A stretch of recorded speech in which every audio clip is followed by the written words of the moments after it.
After 6 grueling years of painful fertility treatments and empty promises, my hedge fund manager husband walked into our bathroom, snatched the syringe from my hand, and threw divorce papers into the sink. "Stop stabbing yourself," he sneered. "You are barren, and my intern is already 12 weeks pregnant." He thought kicking me out into the freezing snow with absolutely nothing would destroy me. He had no idea the lonely former sheriff living next door to my temporary shack was actually a billionaire medical heir, or that 6 months later, I would be pregnant with twins standing beside the one man who could dismantle my ex-husband's entire empire. My name is Brianna, 33 years old, and a digital marketing specialist who spent nearly a decade believing I was the reason my marriage was failing. Before I continue this story, let me know where you are watching from in the comments below. Hit like and subscribe if you have ever had your heart shattered by the person who promised to protect it. The cold marble floor of our master bathroom sent a chill up my bare legs, but it was nothing compared to the sharp pinch of the needle. I stood in front of the vanity mirror, gripping a fold of skin on my stomach. It was my 104th hormone injection. 104 times I had bruised my own body, enduring the intense nausea, the crippling mood swings, and the crushing disappointment that followed every single negative pregnancy test. The physical toll was exhausting, but the mental burden was far heavier. Trent, my husband of 7 years, was supposed to be right beside me. He was supposed to hold my hand, tell me I was brave, and whisper that this time the embryo transfer would finally work. Instead, the heavy oak door flew open with such violent force that it slammed against the wall, rattling the framed wedding photo hanging nearby. Trent stood in the doorway. At 35, he was a senior partner at a top-tier hedge fund in Chicago, always immaculately dressed in tailored suits, projecting an image of absolute corporate perfection. But looking at him now, his jaw clenched, and his eyes devoid of any warmth, I saw the ruthless businessman he usually reserved for his market rivals. He did not ask if I was in pain. He did not offer any comfort. He simply marched over and tossed a thick manila folder directly into the wet sink. "What is this?" I asked, my voice trembling as I carefully capped the syringe and set it down on the counter. "Divorce papers," he said flatly. "Sign them by tomorrow." The words did not process immediately. I stared at the folder, watching the water from the faucet slowly soak into the thick paper, ruining the edges. "Trent, what are you talking about?" I managed to say, my breath catching in my throat. "We have the transfer scheduled for next week. The clinic said my hormone levels are finally looking good. We are so close." "Stop stabbing yourself, Brianna," he sneered, crossing his arms over his chest. "It is pathetic. You are barren. The clinic is just taking our money, and I am completely done pretending that your broken body is ever going to give me a child." His words sliced through me like a physical blade. For 6 years, I had blamed myself. I had absorbed the passive-aggressive comments from his mother, Barbara, who always made sure to remind me at Thanksgiving dinners that Trent needed an heir for his legacy. I had pushed through the grueling schedule of my remote marketing job while managing endless doctor appointments, all while Trent traveled for client meetings and expensive golf tournaments, claiming he was building our future. I endured the invasive procedures and the judgment because I believed we were a team fighting a shared battle. "I am not giving up." I choked out, tears finally spilling over my cheeks and dripping onto my robe. "We promised each other through sickness and health." "You promised me. I am not giving up either," Trent replied, adjusting his expensive watch with terrifying calm. "I am just giving up on you. Lexi is 12 weeks pregnant. We just heard the heartbeat this morning." Lexi. The name dropped into the room like a bomb. She was the 23-year-old intern he had hired 6 months ago. The girl who was barely out of college, who giggled at all of his unfunny jokes at the company Christmas party. The girl I had actually felt sorry for because she seemed so young and overwhelmed by the aggressive corporate world Trent operated in. My knees buckled slightly, and I grabbed the edge of the vanity to keep from collapsing to the floor. "You slept with your intern?" I asked, my voice rising in disbelief. While I was pumping my body full of drugs and crying myself to sleep over our failed cycles, You were sleeping with a college girl. She is not just my intern anymore, Trent said, taking a step backward out of the bathroom. She is the mother of my child, a real woman who can actually give me what I want. Now get dressed. You have exactly 2 hours to pack your things and get out of my house. Your house. I cried out, anger finally piercing through the shock. We bought this house together. I helped pay the mortgage for the first 3 years before you made partner. My parents' trust bought this house. He corrected me with a cruel, satisfied smile. Read the papers in the sink, Brianna. You signed a post-nuptial agreement 3 years ago when my firm went public. You have absolutely no claim to this property or my current assets. He turned his back on me and walked down the hallway without a single backward glance. My chest heaved as I gasped for air, a full-blown panic attack taking over my body. The elegant bathroom walls felt like they were closing in on me. I stumbled out of the bathroom, clutching my robe tightly around my waist, desperate to make sense of the nightmare unfolding around me. I staggered down the sweeping staircase, intending to demand that Trent call his lawyer and explain this sudden, terrifying madness. But as I reached the bottom step and looked into our formal living room, the breath was knocked out of me entirely. Lexi was there. She was not crying. She was not apologizing for destroying my marriage. She was standing next to the coffee table, humming a cheerful pop song. And with a casual, practiced motion, she was sweeping my expensive designer jewelry, my anniversary gifts, my grandmother's pearl necklace, and my diamond tennis bracelet directly into her oversized leather designer purse. When she heard my bare feet on the hardwood floor, she did not flinch or look guilty.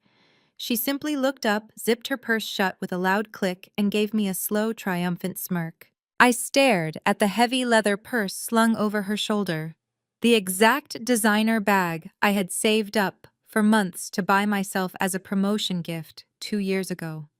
The sheer audacity of her standing in my living room, stealing my hard-earned belongings while carrying the child I had bled and suffered to conceive, left me entirely paralyzed.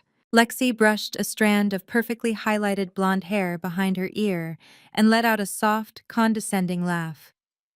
"Do not look so shocked, Brianna," she said, her voice dripping with artificial sweetness. "Trent told me you never wear any of this stuff anyway. You are always too busy working in your ugly sweatpants. I figured these pieces deserve to be worn by someone who actually goes out and lives in the real world."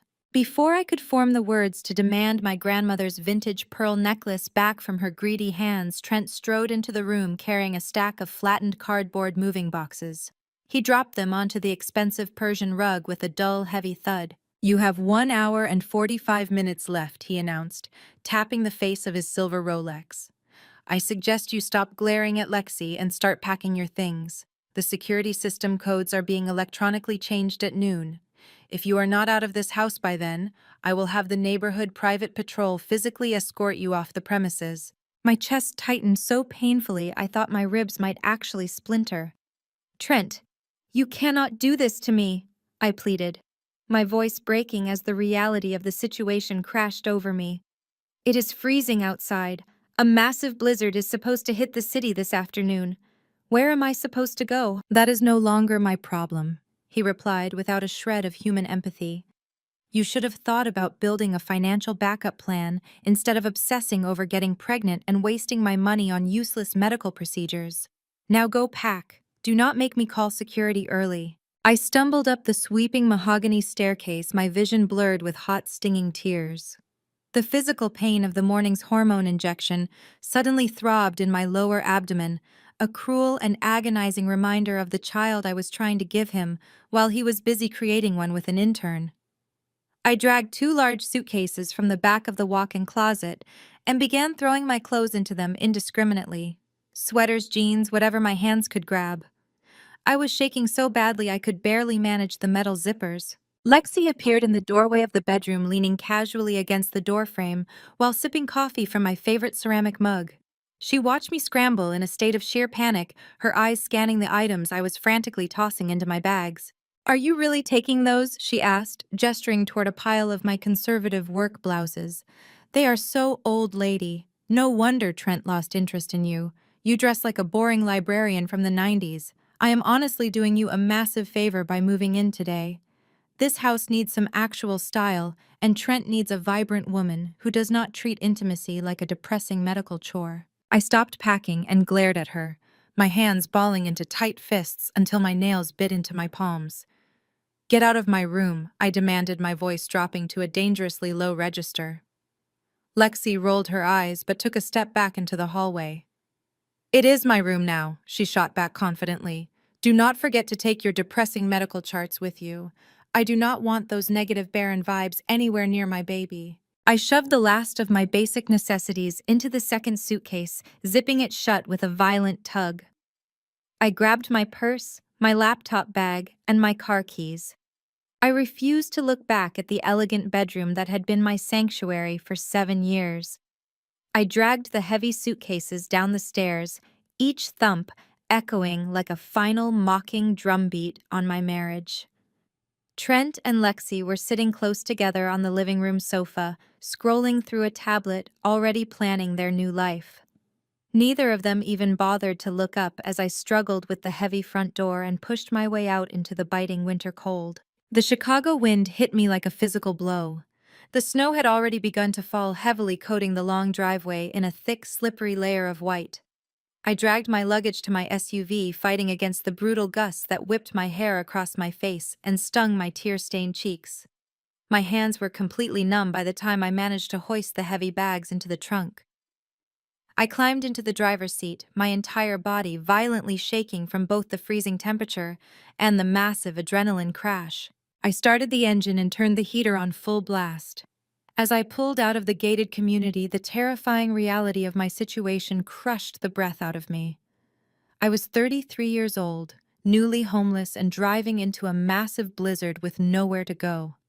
My parents lived in Florida, and most of my friends were tied to Trent through his high society corporate circles. If I called them, word would get back to Trent immediately. I was entirely, profoundly alone. Suddenly, a sharp, stabbing cramp ripped through my lower abdomen. The intense dosage of IVF hormones was wreaking havoc on my system, and the severe emotional stress was only making the pelvic pain exponentially worse. I doubled over the steering wheel, gasping for air, as another wave of fiery agony hit me. I needed painkillers immediately before I ended up passing out behind the wheel and crashing my car. I spotted a brightly lit gas station through the blinding curtain of snow and carefully navigated my SUV into the empty parking lot. The wind howled menacingly as I pushed my way out of the car and sprinted through the icy slush toward the convenience store doors. Inside, the harsh fluorescent lights made my headache pound harder. I hurried down the narrow aisles, grabbing a large bottle of maximum-strength ibuprofen and a bottle of water. I approached the counter, shivering violently in my thin wool coat. The cashier, an older woman with a tired, sympathetic expression, scanned the items. "That will be $12.50, she said. I reached into my purse and pulled out my primary credit card, a premium joint account card Trent and I shared. I handed it to her, desperate to get back to the warmth of my car and swallow the pills to stop the blinding pain. She swiped the card through the terminal. The machine beeped an angry, discordant tone. "Declined," she stated, looking at the small digital screen. "That is impossible," I said, my heart rate spiking rapidly. "Please try it again. The chip can be temperamental in the cold." She inserted the chip. The machine beeped again. "Still declined, honey. Do you have another card?" Panic began to claw at my throat, suffocating me. I dug frantically into my wallet and pulled out my personal debit card tied to the checking account where my digital marketing salary was directly deposited every 2 weeks. I handed it over with a trembling hand. The cashier swiped it. Beep, declined. My blood ran ice cold, colder than the blizzard outside.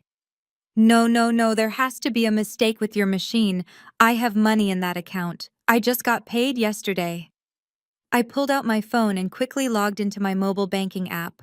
My fingers were shaking so badly I could barely type my password. The screen loaded and my breath stopped completely. Checking account balance $0. Savings account balance $0. Joint credit card status, account closed. I scrolled down to the transaction history, my eyes widening in pure horror. Exactly 1 hour ago, while I was upstairs crying and packing my suitcases, Trent had executed a series of massive wire transfers. He had completely drained every single account that had my name on it, transferring the funds into an offshore holding account I could not access. He had even taken my direct deposit, stripping away the money I had earned through my own hard work. "I am sorry, miss," the cashier said, her voice softening with pity as she watched the devastation wash over my pale face. "The terminal says the accounts are frozen. If you cannot pay, I have to put these back." I stared at the bottle of painkillers on the counter, the physical agony in my abdomen flaring up again as if mocking my utter helplessness.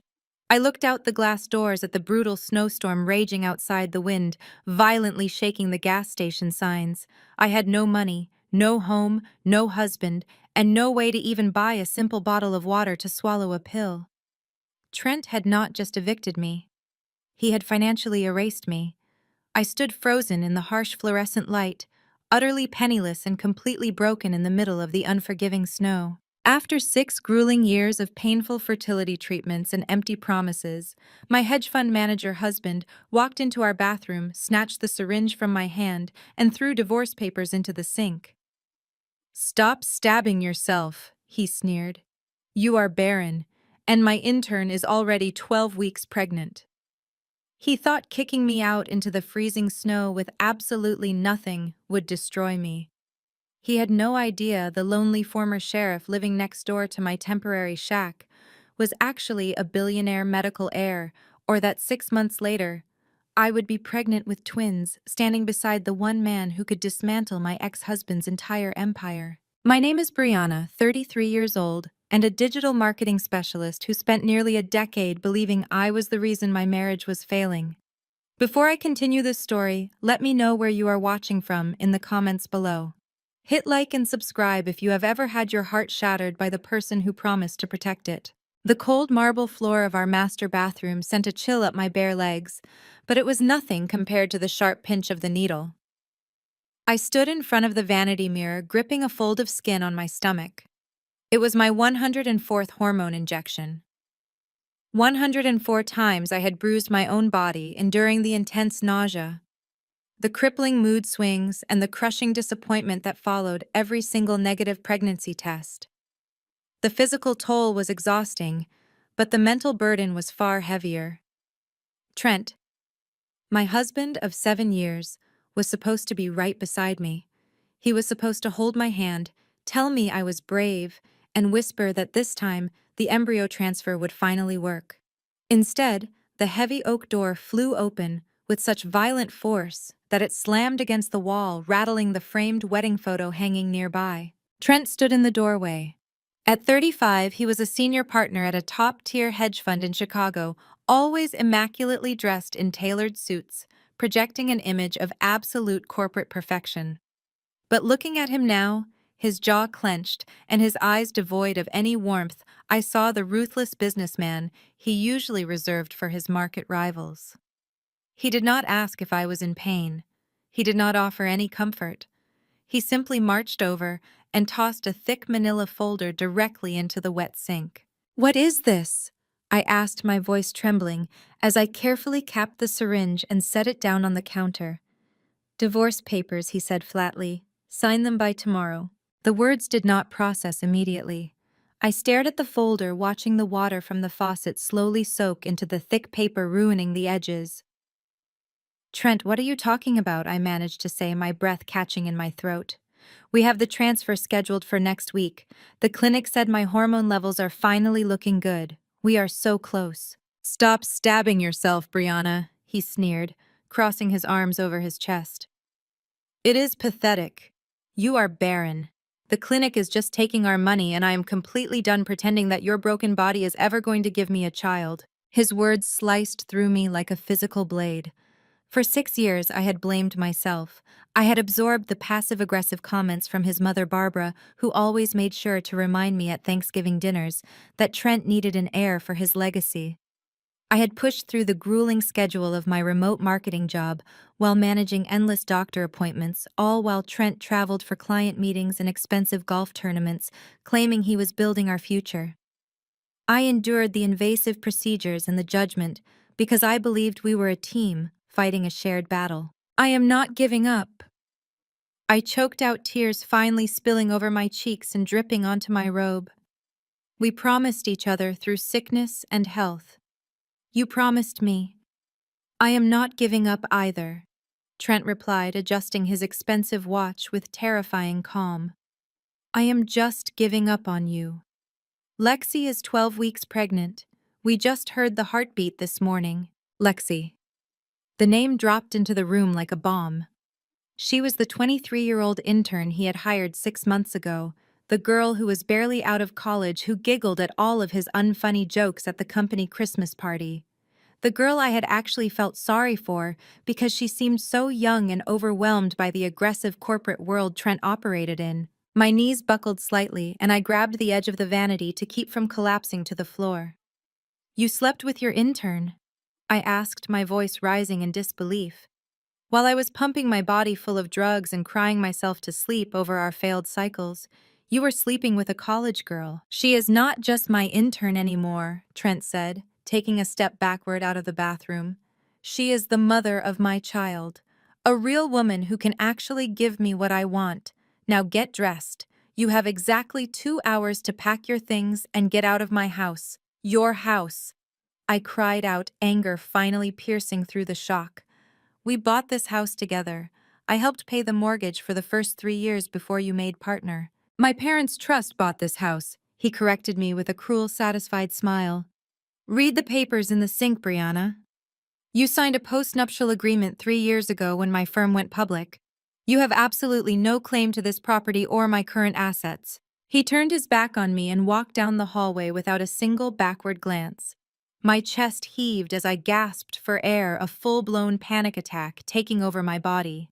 The elegant bathroom walls felt like they were closing in on me. I stumbled out of the bathroom, clutching my robe tightly around my waist, desperate to make sense of the nightmare unfolding around me. I staggered down the sweeping staircase, intending to demand that Trent call his lawyer and explain this sudden, terrifying madness. But as I reached the bottom step and looked into our formal living room, the breath was knocked out of me entirely. Lexi was there. She was not crying. She was not apologizing for destroying my marriage. She was standing next to the coffee table, humming a cheerful pop song. And with a casual, practiced motion, she was sweeping my expensive designer jewelry, my anniversary gifts, my grandmother's pearl necklace, and my diamond tennis bracelet directly into her oversized leather designer purse. When she heard my bare feet on the hardwood floor, she did not flinch or look guilty. She simply looked up, zipped her purse shut with a loud click, and gave me a slow, triumphant smirk. I stared at the heavy leather purse slung over her shoulder, the exact designer bag I had saved up for months to buy myself as a promotion gift 2 years ago. The sheer audacity of her standing in my living room stealing my hard-earned belongings while carrying the child I had bled and suffered to conceive left me entirely paralyzed. Lexi brushed a strand of perfectly highlighted blonde hair behind her ear and let out a soft, condescending laugh. "Do not look so shocked, Brianna," she said, her voice dripping with artificial sweetness. "Trent told me you never wear any of this stuff anyway. You are always too busy working in your ugly sweatpants. I figured these pieces deserved to be worn by someone who actually goes out and lives in the real world." Before I could form the words to demand my grandmother's vintage pearl necklace back from her greedy hands, Trent strode into the room carrying a stack of flattened cardboard moving boxes. He dropped them onto the expensive Persian rug with a dull, heavy thud. "You have 1 hour and 45 minutes left," he announced, tapping the face of his silver Rolex. "I suggest you stop glaring at Lexi and start packing your things. The security system codes are being electronically changed at noon. If you are not out of this house by then, I will have the neighborhood private patrol physically escort you off the premises." My chest tightened so painfully I thought my ribs might actually splinter. "Trent, you cannot do this to me," I pleaded, my voice breaking as the reality of the situation crashed over me. "It is freezing outside. A massive blizzard is supposed to hit the city this afternoon. Where am I supposed to go?" "That is no longer my problem," he replied without a shred of human empathy. "You should have thought about building a financial backup plan, instead of obsessing over getting pregnant and wasting my money on useless medical procedures." Now go pack. Do not make me call security early. I stumbled up the sweeping mahogany staircase, my vision blurred with hot, stinging tears. The physical pain of the morning's hormone injection suddenly throbbed in my lower abdomen, a cruel and agonizing reminder of the child I was trying to give him while he was busy creating one with an intern. I dragged 2 large suitcases from the back of the walk-in closet and began throwing my clothes into them indiscriminately. Sweaters, jeans, whatever my hands could grab. I was shaking so badly I could barely manage the metal zippers. Lexi appeared in the doorway of the bedroom, leaning casually against the doorframe while sipping coffee from my favorite ceramic mug. She watched me scramble in a state of sheer panic, her eyes scanning the items I was frantically tossing into my bags. "Are you really taking those?" she asked, gesturing toward a pile of my conservative work blouses. "They are so old lady. No wonder Trent lost interest in you. You dress like a boring librarian from the 90s. I am honestly doing you a massive favor by moving in today. This house needs some actual style, and Trent needs a vibrant woman who does not treat intimacy like a depressing medical chore." I stopped packing and glared at her, my hands balling into tight fists until my nails bit into my palms. "Get out of my room!" I demanded, my voice dropping to a dangerously low register. Lexi rolled her eyes but took a step back into the hallway. "It is my room now," she shot back confidently. "Do not forget to take your depressing medical charts with you. I do not want those negative, barren vibes anywhere near my baby." I shoved the last of my basic necessities into the second suitcase, zipping it shut with a violent tug. I grabbed my purse, my laptop bag, and my car keys. I refused to look back at the elegant bedroom that had been my sanctuary for 7 years. I dragged the heavy suitcases down the stairs, each thump echoing like a final mocking drumbeat on my marriage. Trent and Lexi were sitting close together on the living room sofa, scrolling through a tablet, already planning their new life. Neither of them even bothered to look up as I struggled with the heavy front door and pushed my way out into the biting winter cold. The Chicago wind hit me like a physical blow. The snow had already begun to fall heavily, coating the long driveway in a thick, slippery layer of white. I dragged my luggage to my SUV, fighting against the brutal gusts that whipped my hair across my face and stung my tear-stained cheeks. My hands were completely numb by the time I managed to hoist the heavy bags into the trunk. I climbed into the driver's seat, my entire body violently shaking from both the freezing temperature and the massive adrenaline crash. I started the engine and turned the heater on full blast. As I pulled out of the gated community, the terrifying reality of my situation crushed the breath out of me. I was 33 years old, newly homeless, and driving into a massive blizzard with nowhere to go. My parents lived in Florida, and most of my friends were tied to Trent through his high society corporate circles. If I called them, word would get back to Trent immediately. I was entirely, profoundly alone. Suddenly, a sharp, stabbing cramp ripped through my lower abdomen. The intense dosage of IVF hormones was wreaking havoc on my system, and the severe emotional stress was only making the pelvic pain exponentially worse. I doubled over the steering wheel, gasping for air, as another wave of fiery agony hit me. I needed painkillers immediately before I ended up passing out behind the wheel and crashing my car. I spotted a brightly lit gas station through the blinding curtain of snow and carefully navigated my SUV into the empty parking lot.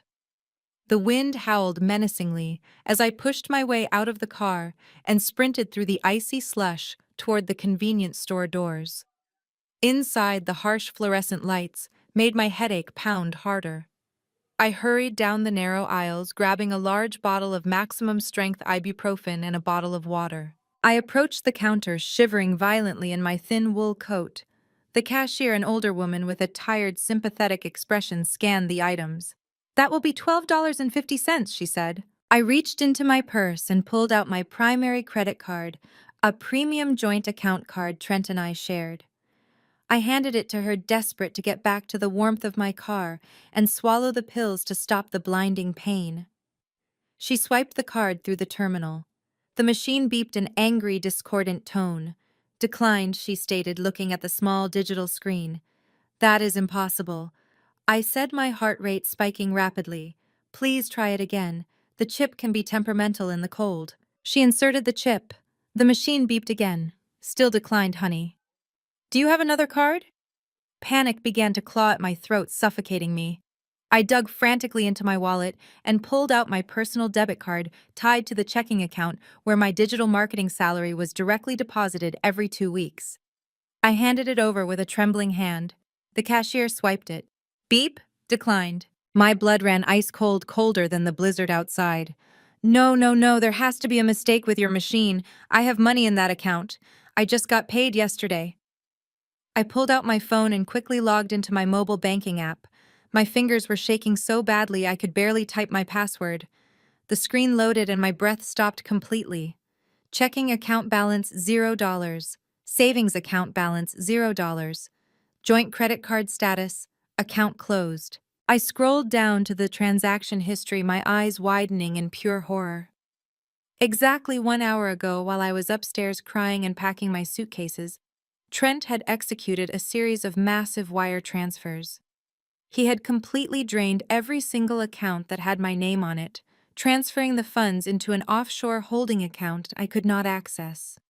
He had even taken my direct deposit, stripping away the money I had earned through my own hard work. I am sorry, miss, the cashier said, her voice softening with pity as she watched the devastation wash over my pale face. The terminal says the accounts are frozen. If you cannot pay, I have to put these back. I stood frozen in the harsh fluorescent light, utterly penniless, and completely broken in the middle of the unforgiving snow. The cashier stared at me, waiting for me to put the painkillers back.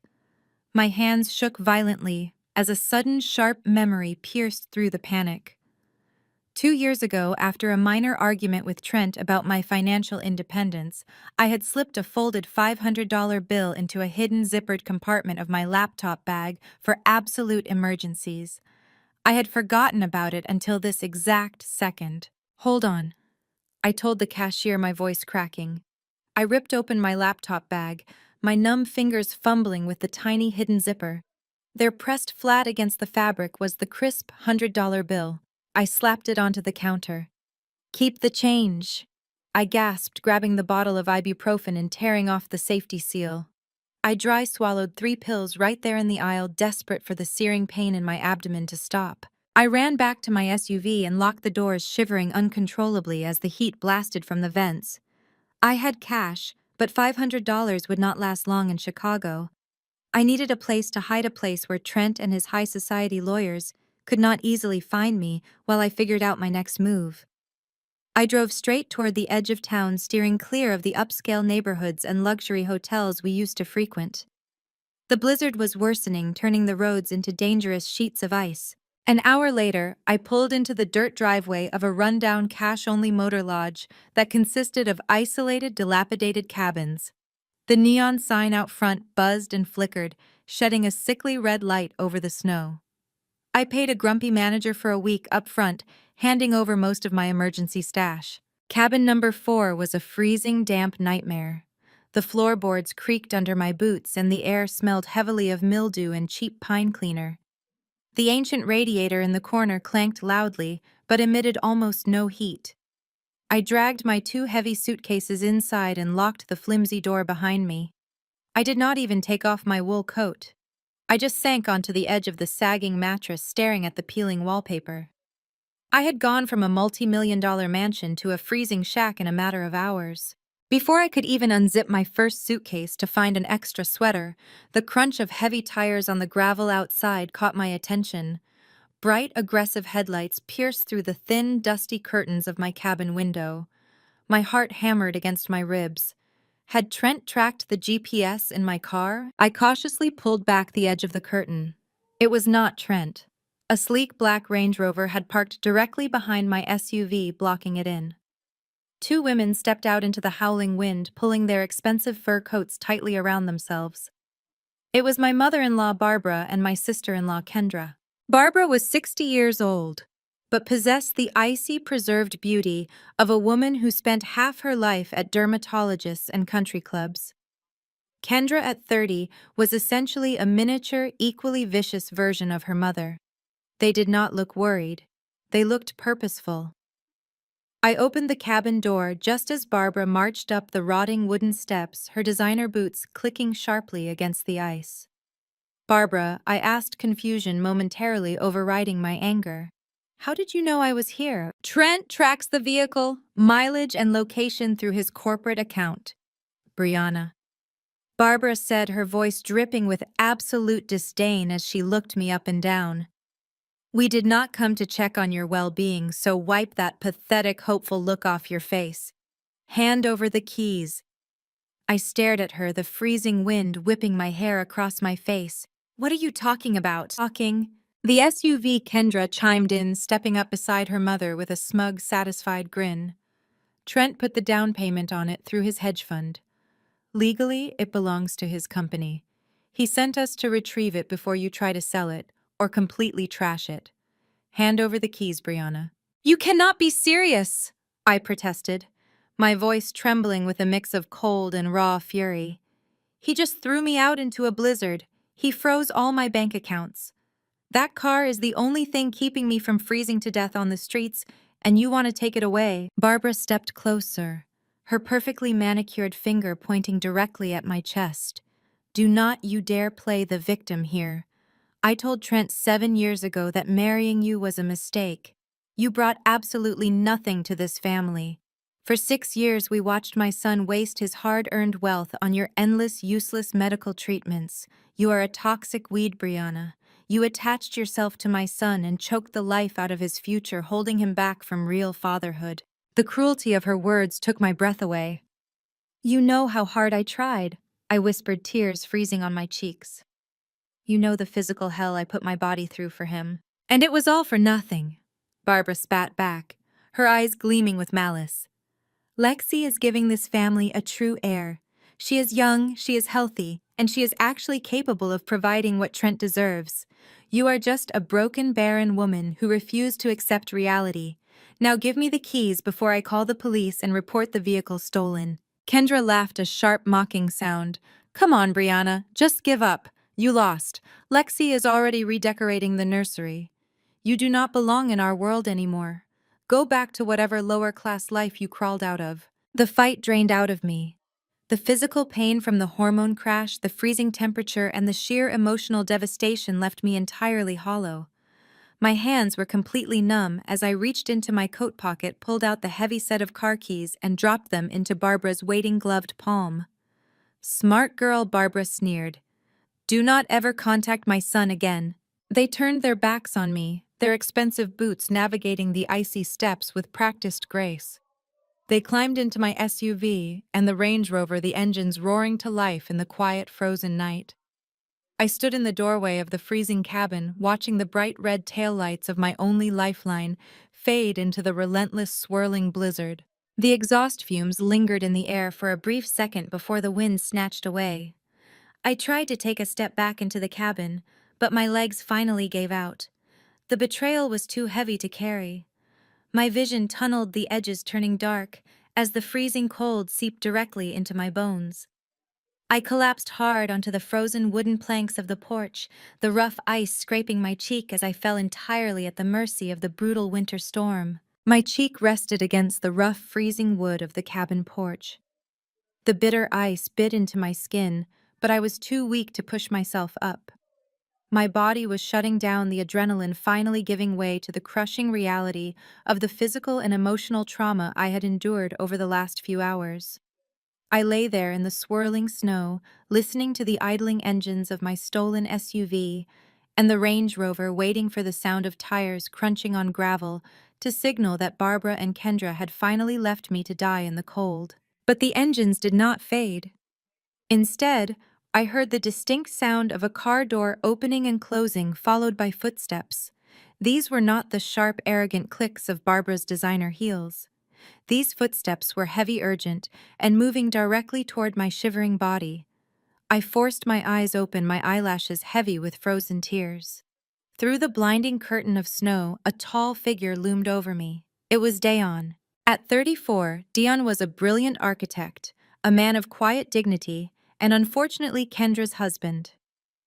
Since the day he married into Trent's family, Dion had always been the silent observer at their lavish, toxic family dinners. He was an African-American man who had built his own successful firm from the ground up, standing in stark contrast to Trent's inherited privilege.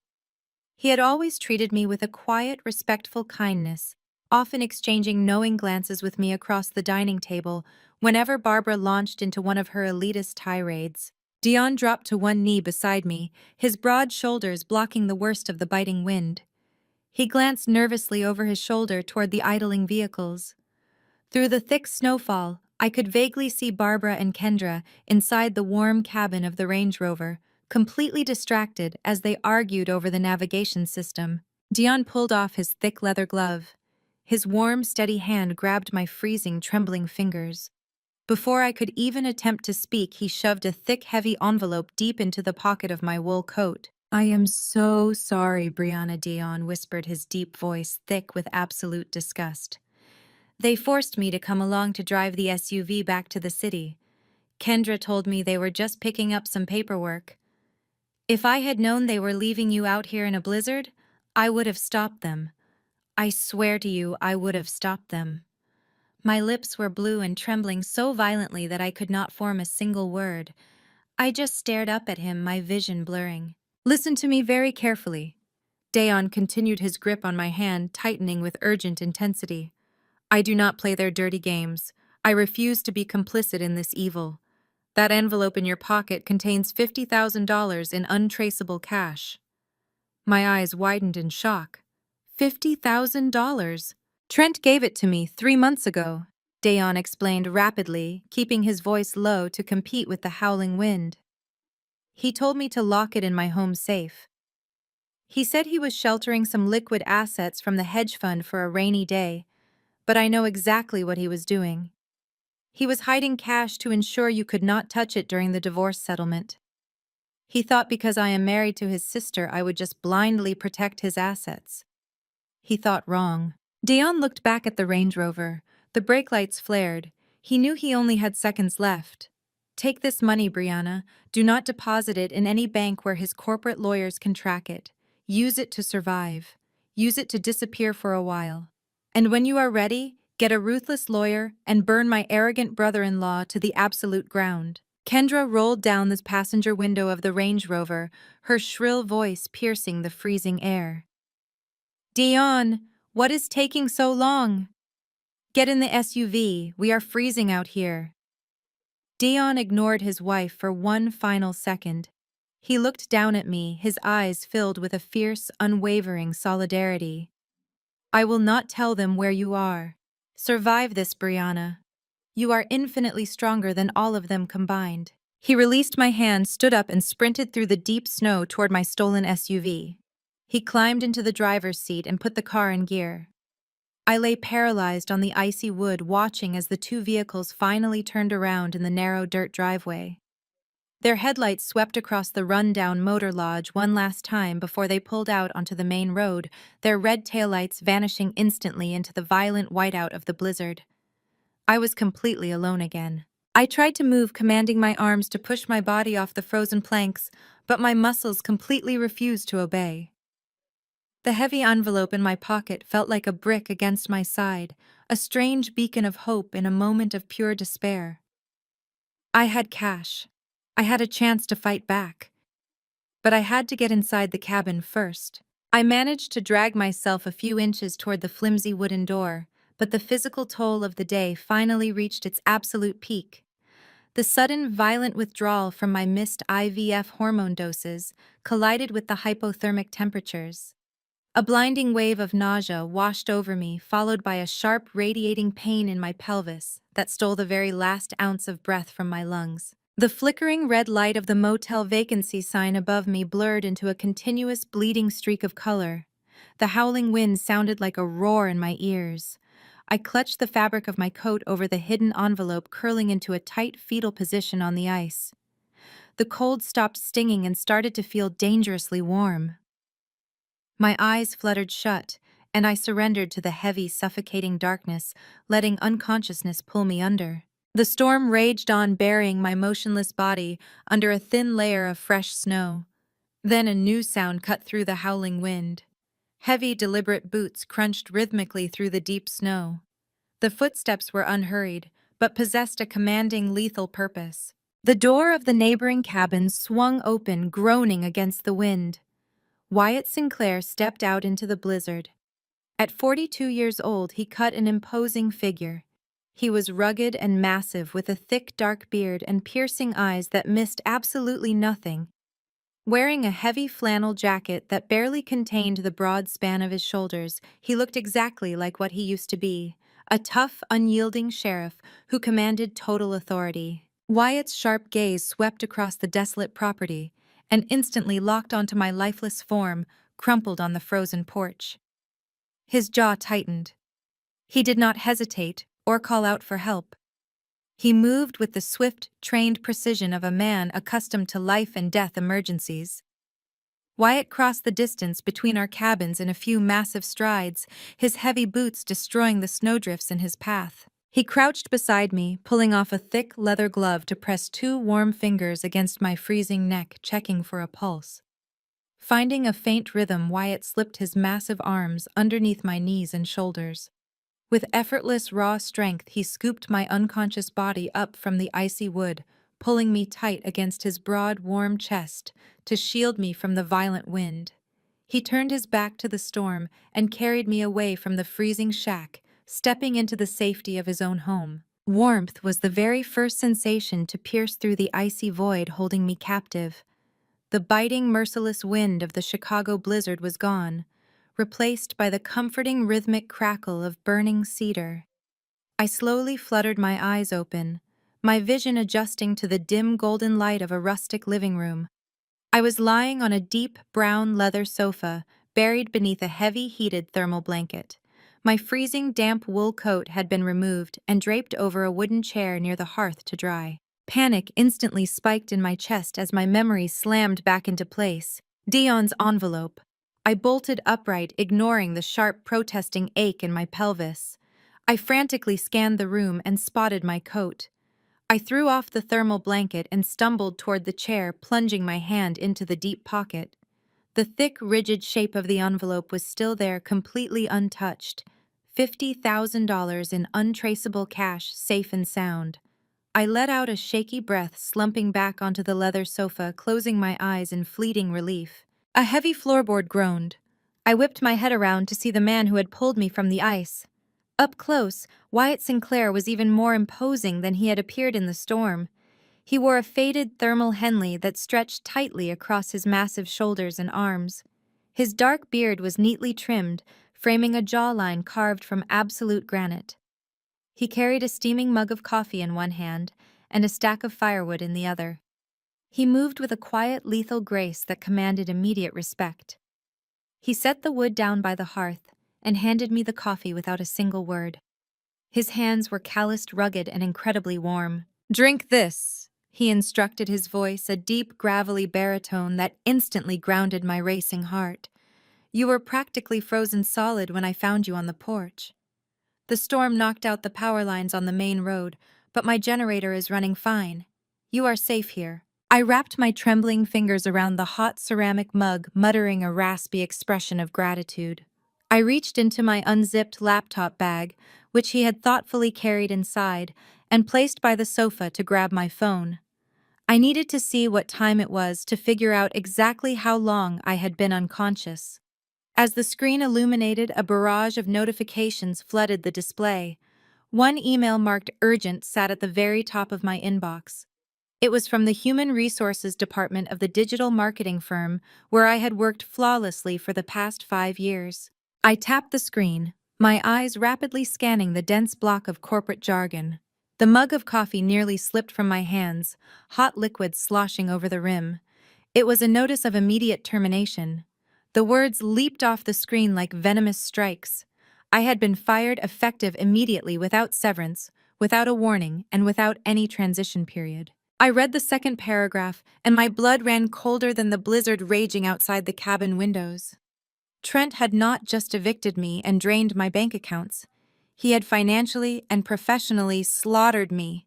The email stated that my firm had suffered a catastrophic breach of confidential client data.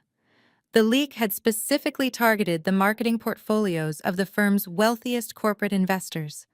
Trent had weaponized his powerful status as a senior hedge fund manager. He had contacted the executive board of my agency directly threatening to pull his fund's massive accounts and orchestrate a full-scale corporate boycott across the city unless the supposed source of the leak was immediately terminated and blacklisted from the industry. He provided fabricated digital footprints and manipulated IP logs pointing directly to my secure company login. He framed me. He knew my marketing salary was the only legitimate income I had left to fight him in divorce court, and he used his unchecked corporate power to obliterate my professional reputation in a matter of minutes. No agency in the country would ever hire a marketing specialist accused of leaking high-tier financial data. I had no husband, no home, no bank accounts, and now no career. Trent had ensured I was entirely erased from the map.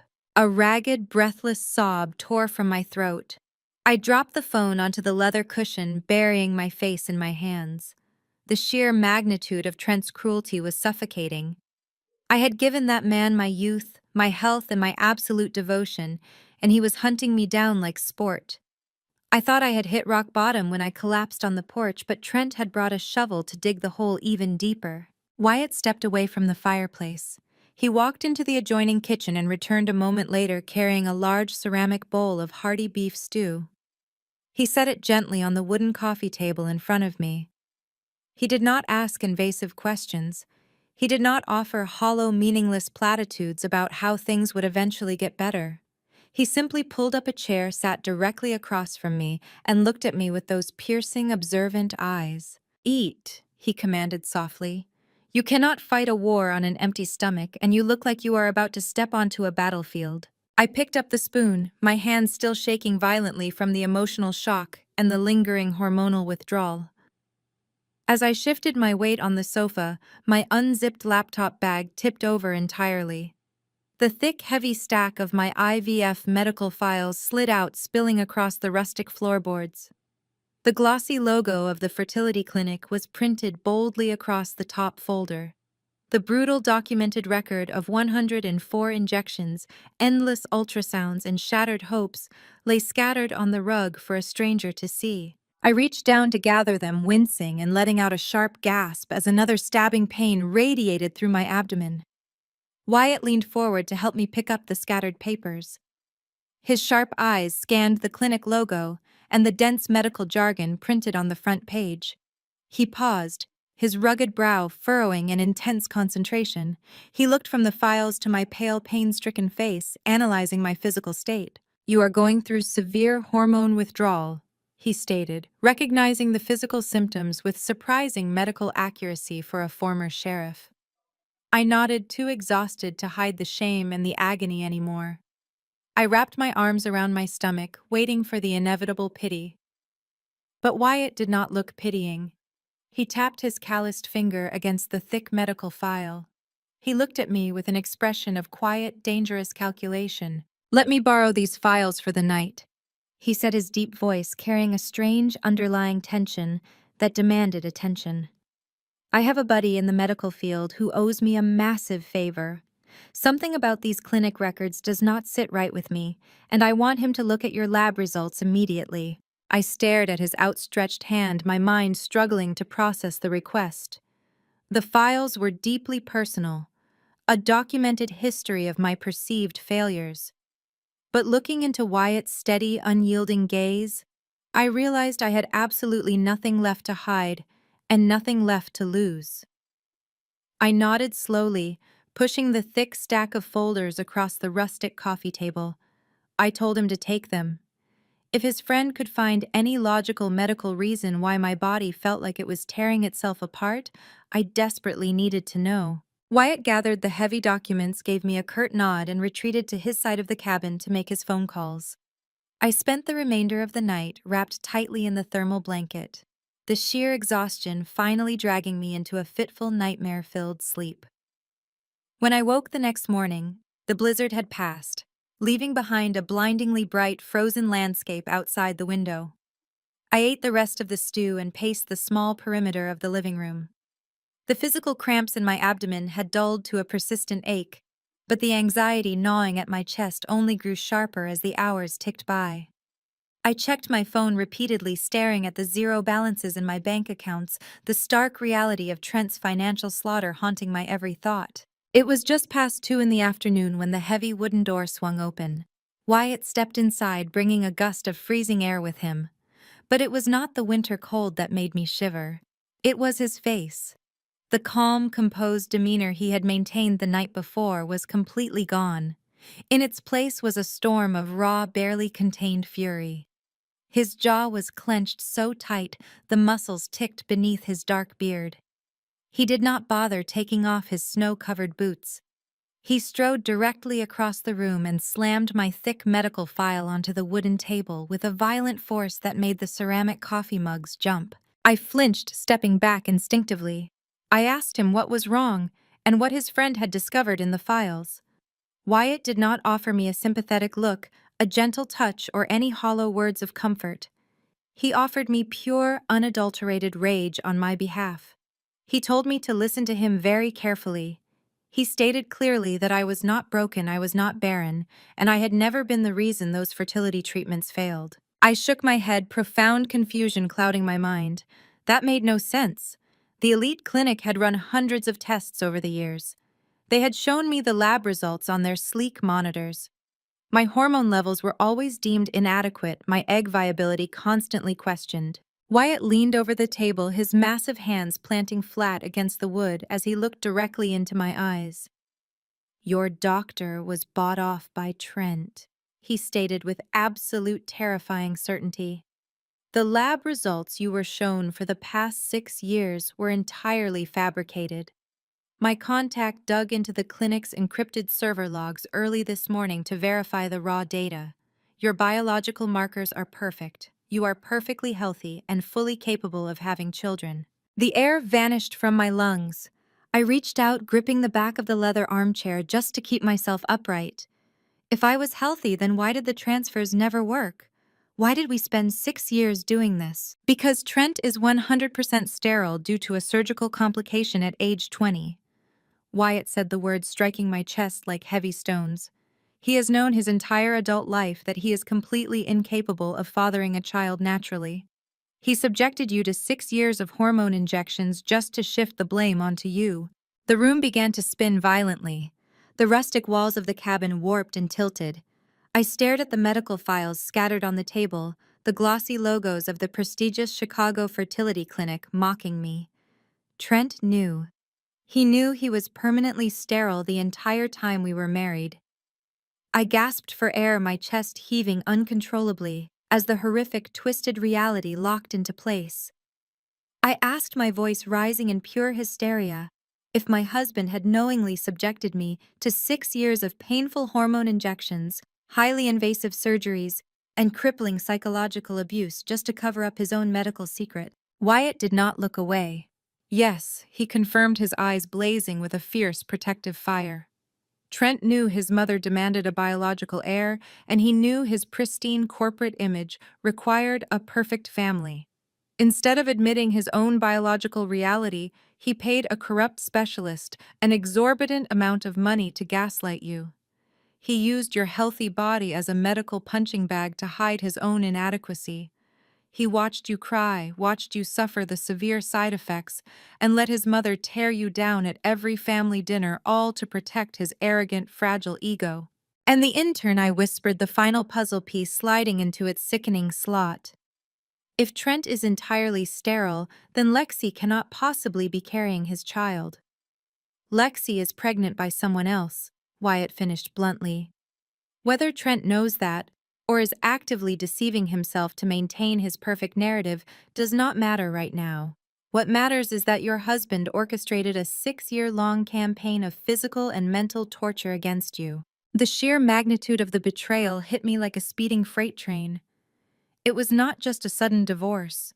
It was not just financial ruin or a younger mistress. It was systematic, highly calculated torture by the man who had stood at an altar and promised to love and protect me. The visceral memory of the 104 injections flashed through my mind.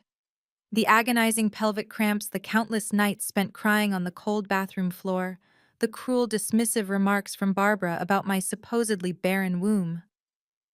Trent had watched me apologize to him for failing to give him a baby, knowing full well he was the one shooting blanks. It all crashed down on me in a suffocating, unbearable avalanche of grief and fury.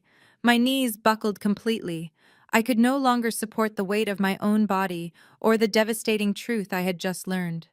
I dropped toward the hardwood floor, a raw, agonizing scream tearing from the deepest part of my soul. It was a sound of pure, shattered devastation, mourning the years of my life and the health stolen by an absolute monster. But before my knees could hit the wooden planks, Wyatt was there. He moved with incredible trained speed, dropping down and catching me firmly against his broad chest. He wrapped his powerful arms around my shaking body, holding me securely, as I sobbed and screamed into his heavy flannel shirt.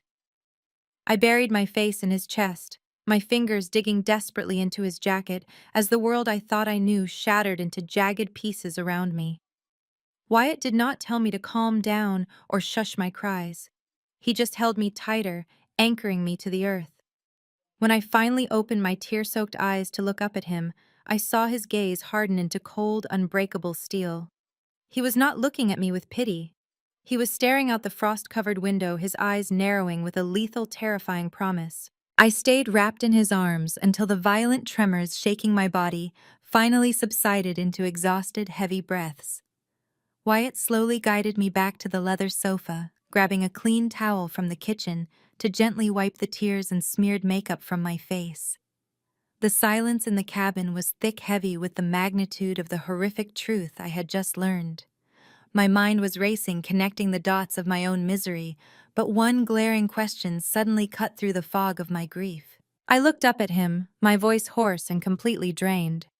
How do you have a buddy who can just casually hack into the encrypted servers of the most elite fertility clinic in Chicago? You are a retired county sheriff living in a cabin. That kind of medical data is protected by firewalls that cost millions. Wyatt set the towel down on the coffee table. He did not look away, nor did he offer a sheepish excuse.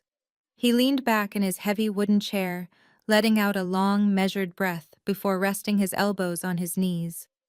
I am a retired sheriff, he stated calmly, his deep voice carrying an undeniable weight of authority. But that was a career choice I made a few years ago to escape the pressure of my actual life. This cabin, this quiet town, it is a retreat. My full name is Wyatt Sinclair. I stared at him blankly. The name Sinclair echoed in my head, triggering a distant corporate recognition.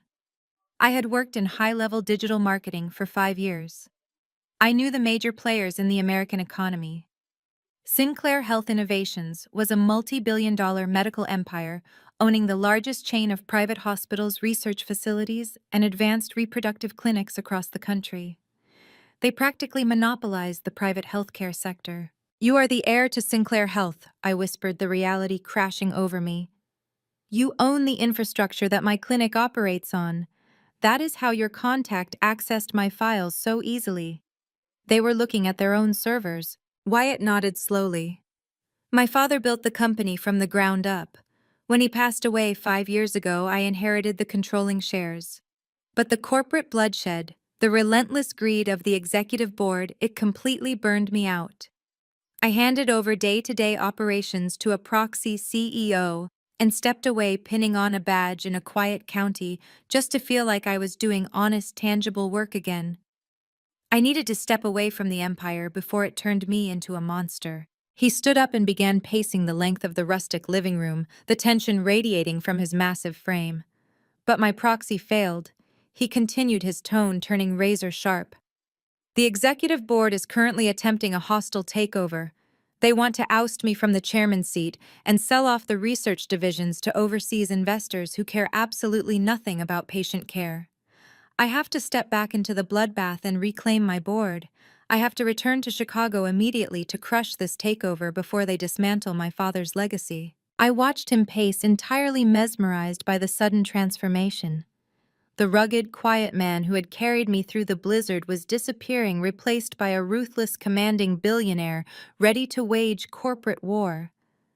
But I still did not understand where I fit into this massive revelation. Why are you telling me this? I asked, pulling the thermal blanket tighter around my shoulders. Wyatt stopped pacing and turned to face me.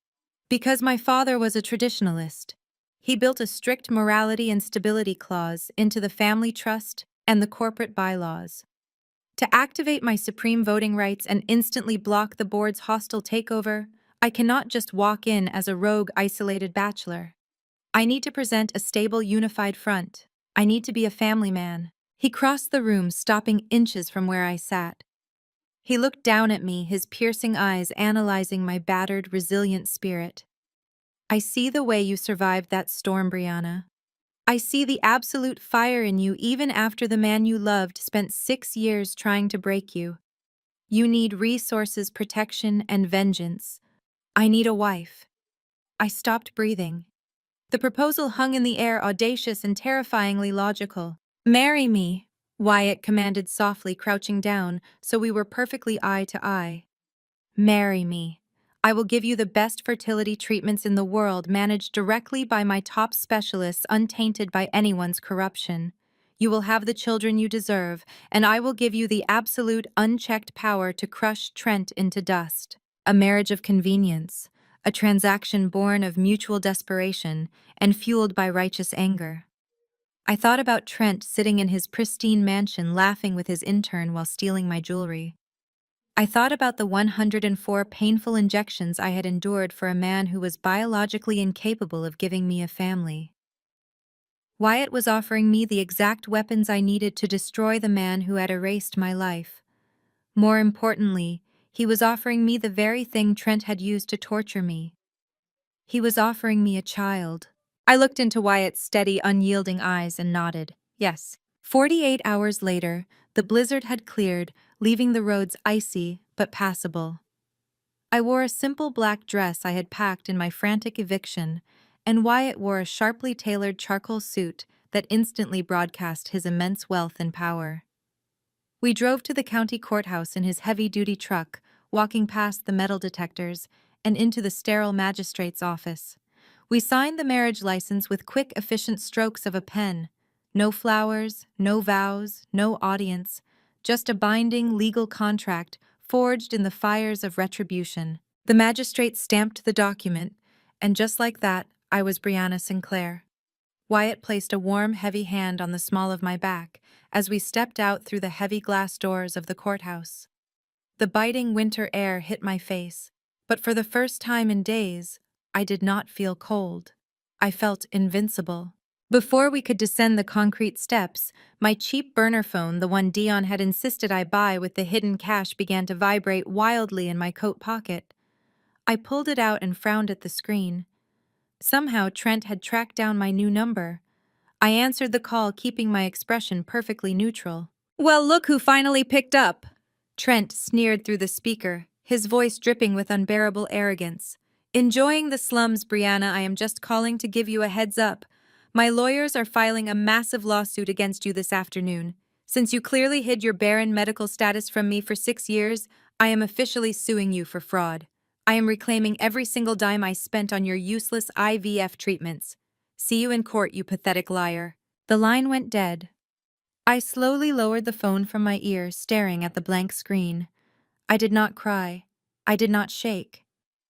I looked up at my new billionaire husband, a slow, icy smile spreading across my lips. I laughed, a loud, sharp sound that echoed across the concrete steps of the county courthouse, cutting through the biting winter air. It was not a laugh of hysteria or panic, but of pure, unadulterated amusement. Wyatt looked down at me, his dark eyebrows raising in a silent question as he unlocked his heavy-duty truck. "Trent is suing me for fraud," I told him, sliding into the heated passenger seat. "He wants to reclaim every single dime he spent on the IVF treatments because he claims I deliberately hid my barren medical status from him." The absolute audacity of that man trying to use the legal system to punish me for a biological failure that belongs entirely to him is almost poetic. Wyatt shut his door, the heavy thud sealing us inside the warm cabin of the truck. "Let him try," Wyatt said, shifting the vehicle into gear with a smooth, practiced motion. By the time his corporate lawyers finished drafting that ridiculous lawsuit, He will not even have the funds to pay their retainer. But right now, we have much more important things to focus on. We have an appointment.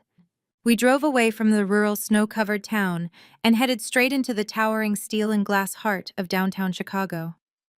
Wyatt pulled up to a massive gleaming skyscraper that looked more like the headquarters of a global tech conglomerate than a medical facility.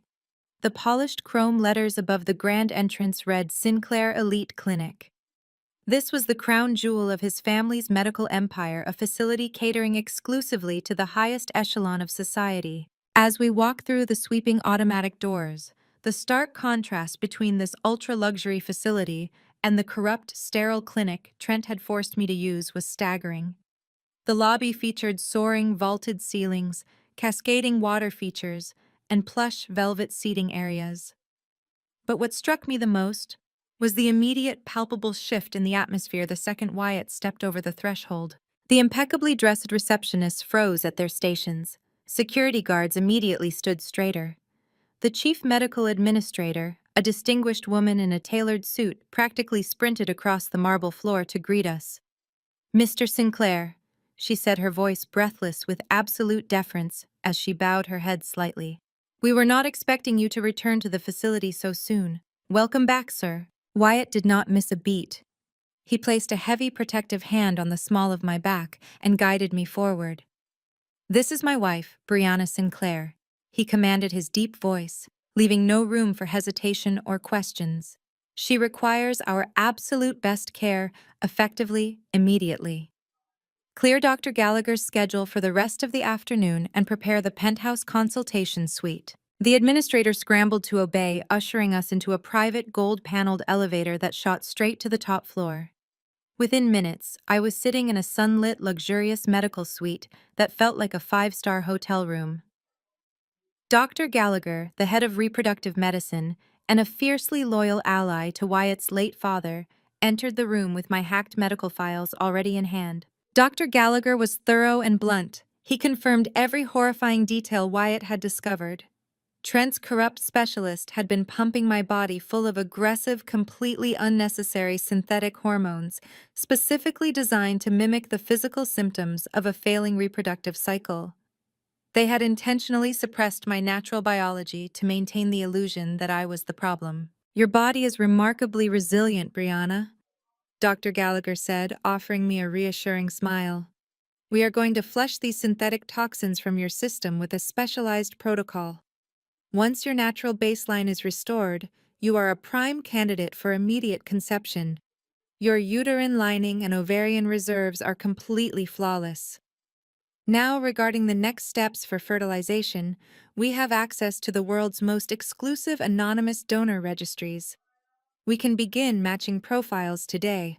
I nodded, feeling a wave of overwhelming relief wash over me, but before I could ask to see the donor catalog, Wyatt stepped forward. He placed his large calloused hand gently over mine, stopping me from reaching for the tablet Dr. Gallagher was holding out. "We do not need a donor catalog," Wyatt said, his piercing eyes locking directly onto mine. "We are fighting this war together, Brianna. We are legally married, and we are going to build an empire that Trent could never even dream of touching. Let me be the donor. Let us do this properly." The room went completely silent. I stared up at this rugged, massive man who had pulled me from the freezing snow just a few days ago.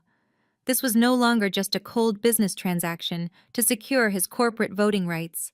The raw vulnerability in his expression, the fierce protective warmth in his grip, told me everything I needed to know. He actually wanted to create a life with me. He saw my worth, my strength, and my resilience, and he wanted to merge his legacy with mine. A sudden, intense flutter sparked in my chest, completely unrelated to any medical procedure. It was the undeniable spark of genuine, deep romance. I looked at his strong jawline and the soft, hopeful anticipation in his eyes. "Yes," I whispered, my heart racing with sudden, thrilling joy. "Yes, I want that." The following 2 weeks at the Sinclair Elite Clinic were a revelation. I was treated like absolute royalty. There were no cold bathroom floors, no agonizing self-administered injections, and no cruel comments from a narcissistic husband. Instead, I resided in a plush, VIP recovery lounge. Wyatt was by my side for every single blood draw and every mild, carefully monitored treatment. We spent hours talking in that sunlit suite.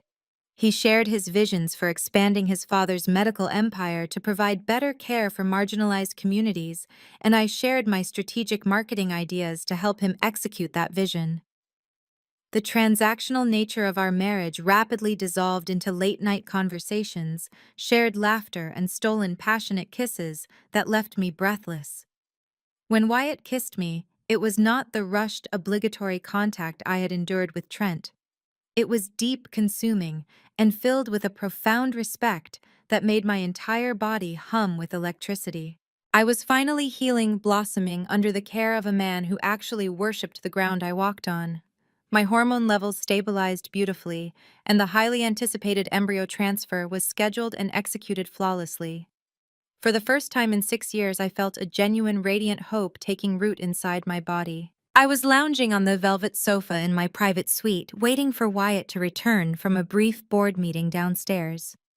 I reached for the cheap burner phone Dion had told me to buy, wanting to check the news. As soon as the screen lit up, a notification banner flashed across the top. I had created a dummy social media account to keep tabs on Trent's public movements, and the algorithm had just pushed a new post to my feed. It was from Lexi's public profile. I tapped the notification, and a brightly filtered photograph filled my screen. Lexi was lying on a medical bed in what looked like a gaudy faux luxury ultrasound clinic. She was holding up a long strip of black and white sonogram pictures, her face painted with a smug, victorious grin. Trent was leaning over her, kissing her cheek, looking every bit the proud, expectant father. I stared at the caption printed in bold letters beneath the photo. "Thanks for making room for a real woman. Boy Mom upgraded." I stared at the caption printed in bold letters beneath the photo. "Thanks for making room for a real woman. Boy Mom upgraded." A month ago, those cruel words would have completely shattered me. I would have spent hours hyperventilating on a cold bathroom floor, dissecting every perceived flaw in my body, agonizing over why my fierce devotion was never enough to sustain my marriage. But sitting in the sunlit penthouse suite of the Sinclair Elite Clinic, wrapped in luxurious cashmere and carrying a secret that was about to detonate Trent's entire reality, I felt absolutely nothing. I did not shed a single tear. I did not type out an angry defensive response. I simply locked the screen of the cheap burner phone and tossed it face down onto the velvet cushion beside me. Lexi was desperate for a reaction, starved for the superficial validation that comes from kicking a woman while she is down. She could have her heavily filtered, fabricated reality. I was entirely too busy building an empire. The heavy mahogany door to the suite clicked open. Wyatt stepped inside fresh from his aggressive corporate board meeting downstairs. He had shed his suit jacket, his sleeves rolled up to the elbows, revealing the corded muscle of his forearms. He took one look at my face and crossed the room in 3 massive strides, his sharp eyes scanning my expression for any sign of lingering distress. Before he could demand to know what was wrong, the door swung open again. Dr. Gallagher walked in holding a sleek digital medical tablet. His usual clinical composure was entirely replaced by a beaming, uncharacteristically wide smile. He did not bother with formal medical introductions or professional pleasantries. He simply looked at Wyatt, then directly at me, and delivered the greatest news of my entire life. "Your blood serum levels are off the charts in the best possible way, Brianna." Dr. Gallagher announced, his voice ringing with absolute, undeniable triumph. The implantation was a flawless success. "You are pregnant. And based on these preliminary hormone surges, you are not just having one baby. Both embryos took hold perfectly. You are carrying twins." The air left my lungs in a sudden, dizzying rush of pure, paralyzing joy. Twins. After 6 years of being maliciously told my body was a barren wasteland, after 104 agonizing injections that Trent knew were never meant to work, I was going to be a mother to 2 healthy babies. Wyatt did not speak a single word, The rugged, fearsome billionaire, who had just spent 2 hours mercilessly tearing apart a boardroom full of corporate sharks, dropped directly to his knees right in front of the sofa. He wrapped his massive arms tightly around my waist and buried his face against my stomach. I felt his broad, powerful shoulders shaking silently as he let out a ragged, overwhelmed breath. I ran my fingers through his dark hair, tears of genuine, unfiltered happiness finally spilling hot and fast down my cheeks. "We did it," I whispered, my voice breaking with overwhelming emotion. "We actually did it." Wyatt tilted his head up, his piercing eyes shining with fierce, unbreakable protective devotion. "We did," he promised, pressing a firm, lingering kiss to my stomach before standing up to pull me into a crushing embrace. "You are going to be the most incredible mother in the world, and I swear I will burn down anyone who ever tries to make you doubt that again." Our perfect hard-won moment was suddenly shattered by a harsh, buzzing vibration. The cheap burner phone I had tossed onto the sofa was ringing relentlessly against the glass coffee table. The screen displayed an unknown blocked caller ID. My heart skipped a beat, the familiar, suffocating anxiety of my past life trying to claw its way back into my chest. Wyatt released me just enough to let me grab the device. I answered cautiously, putting the call on speaker so my husband could hear. "Brianna, do not hang up. It is Dayon." The deep, urgent voice of my former brother-in-law crackled through the speaker. He sounded incredibly out of breath, the loud, rhythmic pounding of heavy construction equipment echoing in the background. He was calling from one of his commercial architectural job sites, ensuring his toxic wife and manipulative mother-in-law were nowhere nearby. "Dion." "I am here," I said, leaning forward intently. "Are you okay?" "I am fine, but you are in serious danger right now." Dion rushed out, his words sharp and clipped with anxiety. "You need to call the police and lock down your social security number immediately. Trent is completely spiraling out of control. Lexi has been breathing down his neck, threatening to leave him and take the baby unless he proves his devotion by buying her a massive $5 million estate in the northern suburbs. She wants it paid entirely in cash, and she wants the closing finalized by the end of the month." I frowned, exchanging a deeply confused look with Wyatt. Trent makes a substantial income, but he certainly does not have $5 million in liquid cash just sitting around. His legitimate assets are totally frozen in the ongoing divorce proceedings. "That is exactly the problem," Dion said, his voice dropping to a harsh, conspiratorial whisper. "He does not have the money, so he is stealing it. Trent is quietly embezzling capital directly from his own hedge fund. He is illegally siphoning cash out of his most vulnerable client portfolios to cover the mansion purchase. But to move that kind of money without triggering an immediate federal audit, he needed a commercial bridge loan to cover the liquidity gap for 30 days. The corporate banking board demanded a clean credit guarantor. A sickening, horrifying realization began to form in the pit of my stomach. "Dion, what did he do?" "He forged your signature." Brianna Dion confirmed, his utter disgust radiating clearly through the phone. I overheard Barbara bragging to Kendra in my own kitchen about how brilliant Trent is. "He dug up old guarantor documents from the first year of your marriage, altered the execution dates, and blatantly forged your signature to bypass the mandatory credit check. He is intentionally tying his financial crimes directly to your name.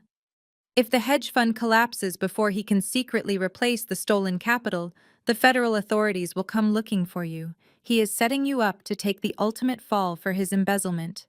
Call a ruthless lawyer and report the identity theft immediately before he signs the final closing documents on Friday." Dayon hung up quickly, leaving the line dead. The silence in the penthouse suite was heavy, thick with the toxic implication of Trent's staggering, desperate criminality. He was not just trying to replace me with a younger woman. He was actively trying to frame me for federal fraud, simply to fund his mistress's lavish, entitled lifestyle. A normal person would have panicked.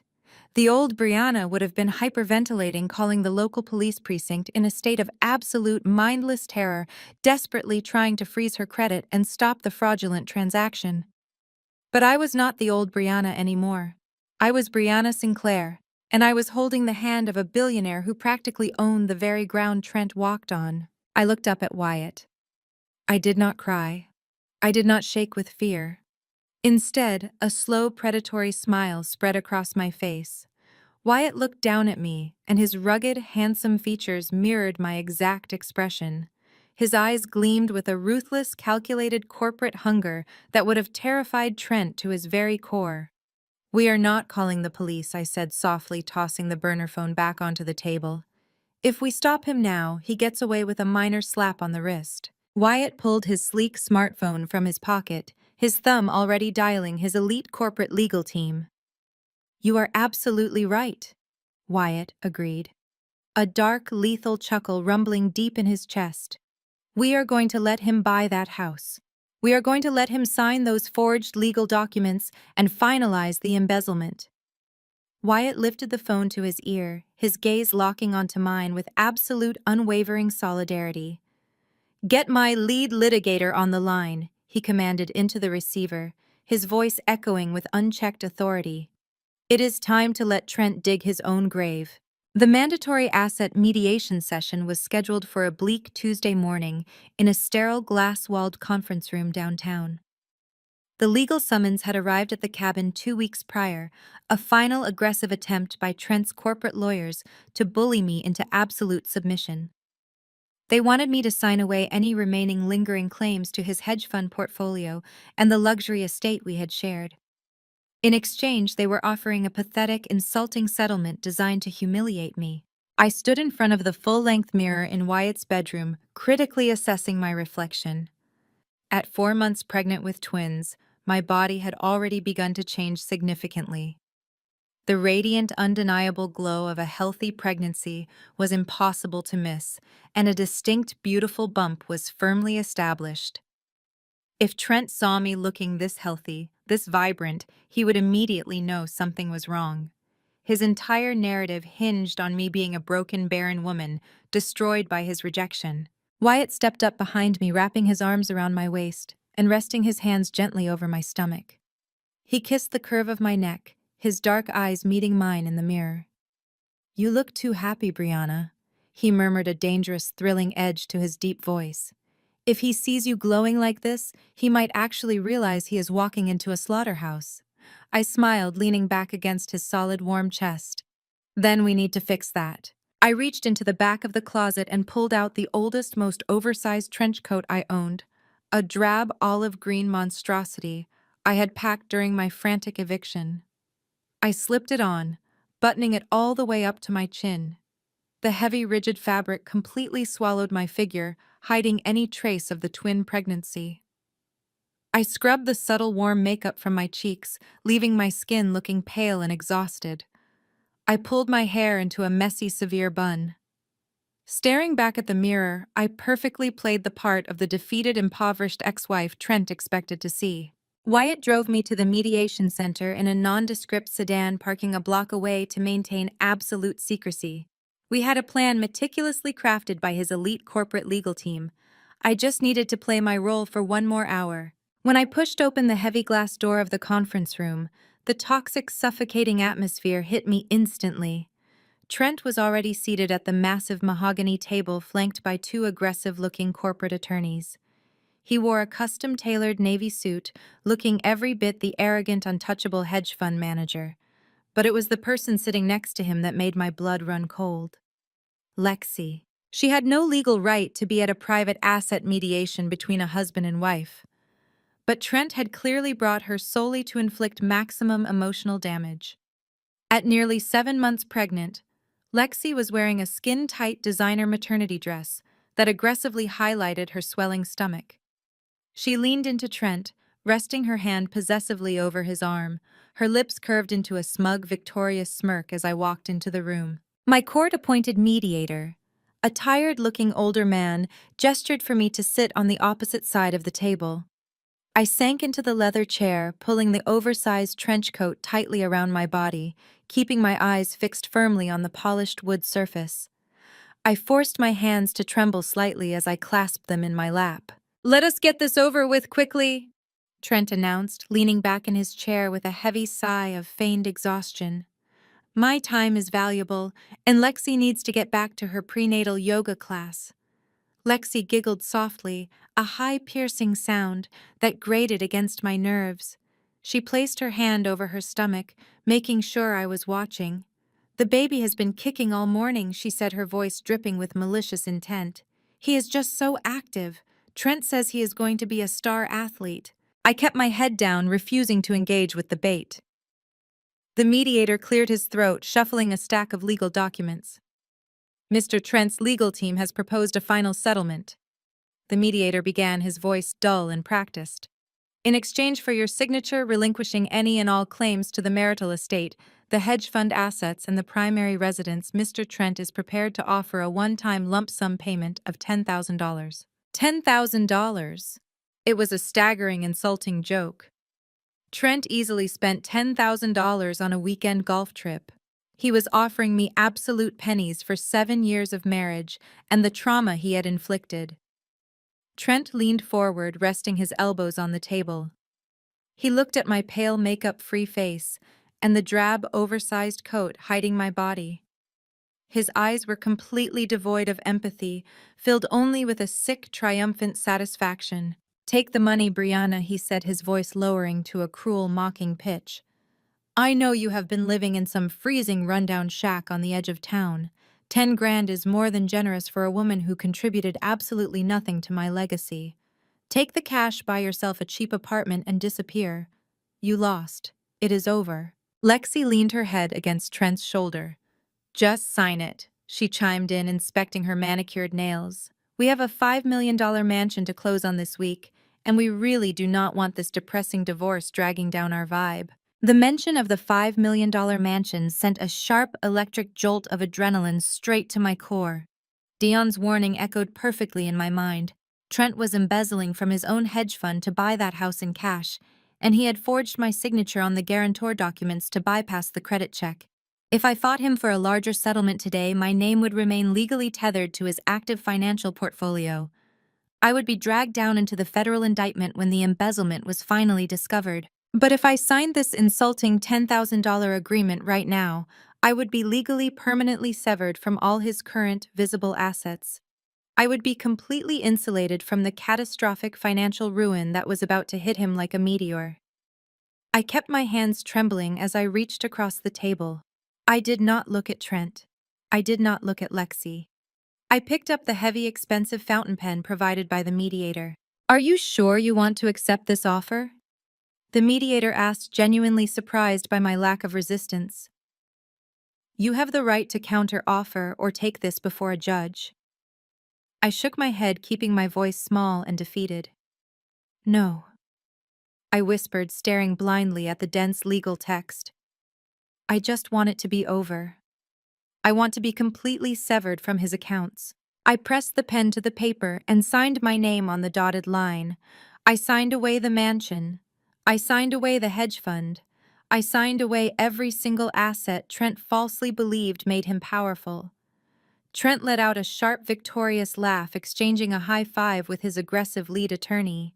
He actually thought he had won. He thought he had successfully discarded me and secured his stolen wealth.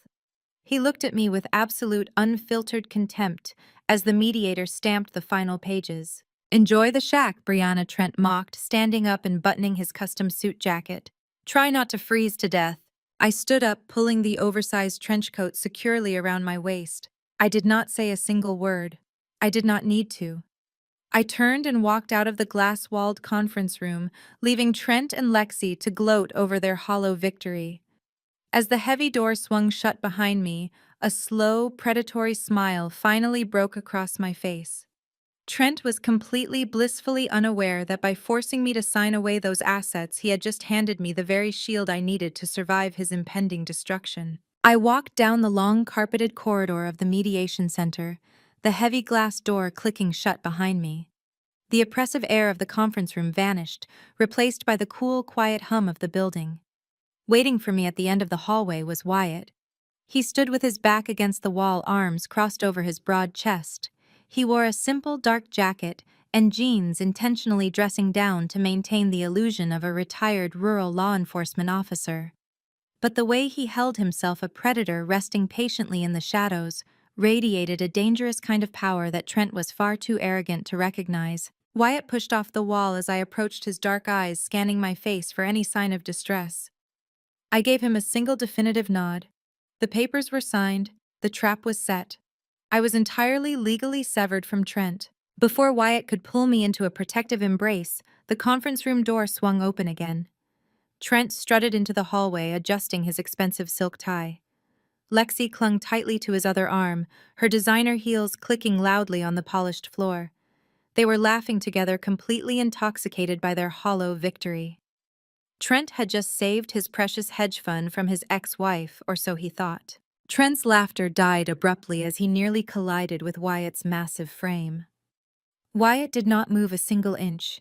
He stood planted on the floor like a deeply rooted oak tree, forcing Trent to take an awkward, stumbling step backward to avoid crashing into him. Trent looked Wyatt up and down, his lip curling into a sneer of utter disgust. He recognized the rugged, bearded man who had carried me out of the blizzard.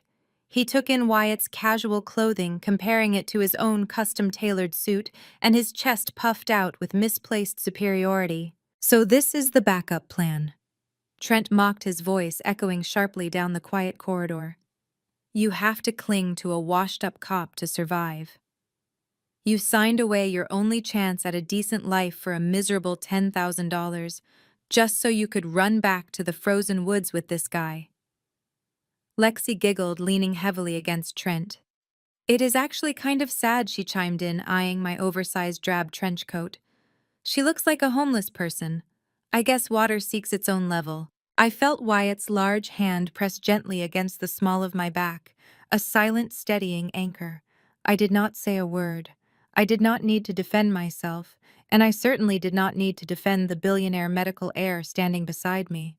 I just watched Trent with a calm, unnerving silence that seemed to irritate him even more. "You are a pathetic loser," Brianna Trent spat, stepping closer to Wyatt, attempting to assert dominance. "And you?" Trent pointed a manicured finger at Wyatt's chest. "You better get used to paying her bills because she is entirely broke and completely useless." Wyatt did not flinch. He did not raise his voice or puff out his chest. He looked down at Trent with the cold, detached fascination of a man observing an insect right before stepping on it. Wyatt slowly reached into his jacket pocket. He pulled out his sleek, encrypted smartphone. He did not look at the screen. He kept his piercing eyes locked dead onto Trent's arrogant face. With a single deliberate motion of his thumb, Wyatt typed out one specific word and hit send. Execute. The silence in the hallway stretched for exactly 3 seconds, then the chaos began. It started with a sharp, frantic buzzing from inside Trent's suit pocket. He ignored it, keeping his arrogant glare fixed on Wyatt. But the ringing did not stop. It escalated into a persistent blaring ringtone. Seconds later, the phones of the two aggressive corporate attorneys standing a few feet away also erupted into a synchronized chorus of panicked rings and vibrating alerts. "Are you going to answer that?" Wyatt asked, his deep voice smooth as velvet and cold as ice. Trent scoffed, pulling the phone from his pocket with an annoyed sigh. He glanced at the caller ID, expecting a minor office nuisance. Instead, all the color instantly drained from his face. It was his chief financial officer. Trent answered the call, bringing the device to his ear. "What is it?" "We just finished the mediation." I could hear the frantic, high-pitched screaming of the executive on the other end of the line, even from where I stood.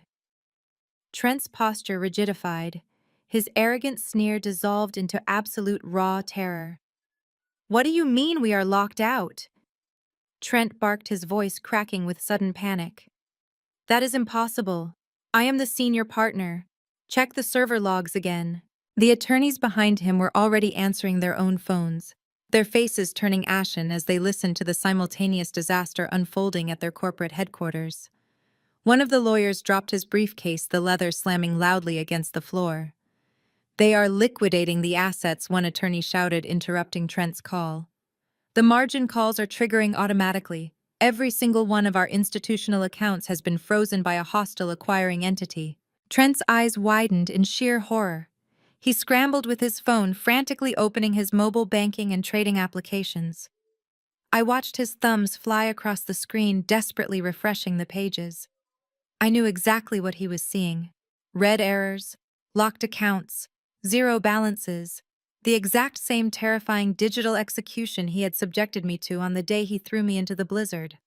He had financially erased me without a second thought, and now the universe was delivering the exact same punishment with a devastating multiplier. "Who is doing this?" Trent screamed into his phone, completely abandoning his polished high society facade. "Who has the capital to freeze a multi-billion-dollar fund in 3 minutes?" He listened to the response from his chief financial officer, and his knees visibly buckled. He staggered backward, slamming against the glass wall of the conference room. Lexi tried to grab his arm, asking him what was wrong, but Trent shoved her away, his breathing turning rapid and shallow. "Sinclair." Trent gasped, the word tasting like poison on his tongue. "Sinclair Holdings. They just initiated an aggressive hostile takeover of the entire firm. The board folded immediately. They sold us out. Everything is frozen. I cannot access the capital." Lexi's eyes went wide with confusion and fear. "Trent, the closing on the mansion is on Friday. The $5 million in cash. You need to transfer that today." "I do not have $5 million. Trent roared, his face turning a blotchy, furious red. "I do not have 5 cents. Sinclair Holdings just seized the parent company. I am completely locked out of my own empire." I stood beside Wyatt, feeling the satisfying heavy weight of absolute justice settle over my shoulders. Trent was hyperventilating, staring at his frozen digital portfolio.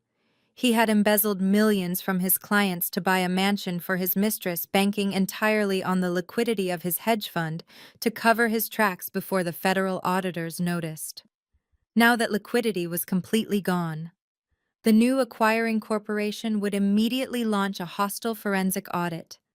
They would find the missing funds. They would find the forged guarantor signatures. He was trapped. Wyatt slipped his phone back into his jacket pocket. He wrapped a strong protective arm around my waist, gently guiding me down the hallway toward the exit. We did not look back. We just kept walking, leaving Trent drowning in the catastrophic financial ruin he had so arrogantly dug for himself. The fallout from the Sinclair Holdings takeover was instantaneous and absolute. Within 24 hours, the polished, untouchable facade Trent had spent his entire adult life cultivating shattered into jagged, irreparable pieces. His security badges were deactivated, his corporate email was locked. Every single financial avenue he tried to access greeted him with the exact same terrifying red error message he had used to terrorize me. He was completely financially suffocated. But the locked accounts were only the beginning of his nightmare. The ticking time bomb was the $5 million mansion. The closing was scheduled for Friday morning. Lexi, completely oblivious to the radioactive danger Trent was in, was already bragging to her social circle about the luxury estate, booking expensive interior decorators and ordering custom nursery furniture on credit lines she assumed Trent would pay. Trent knew with absolute certainty that if he defaulted on that cash closing, the sellers would sue. Worse, the immediate forensic audit initiated by Sinclair Holdings would uncover the massive crater of embezzled funds he had desperately tried to hide.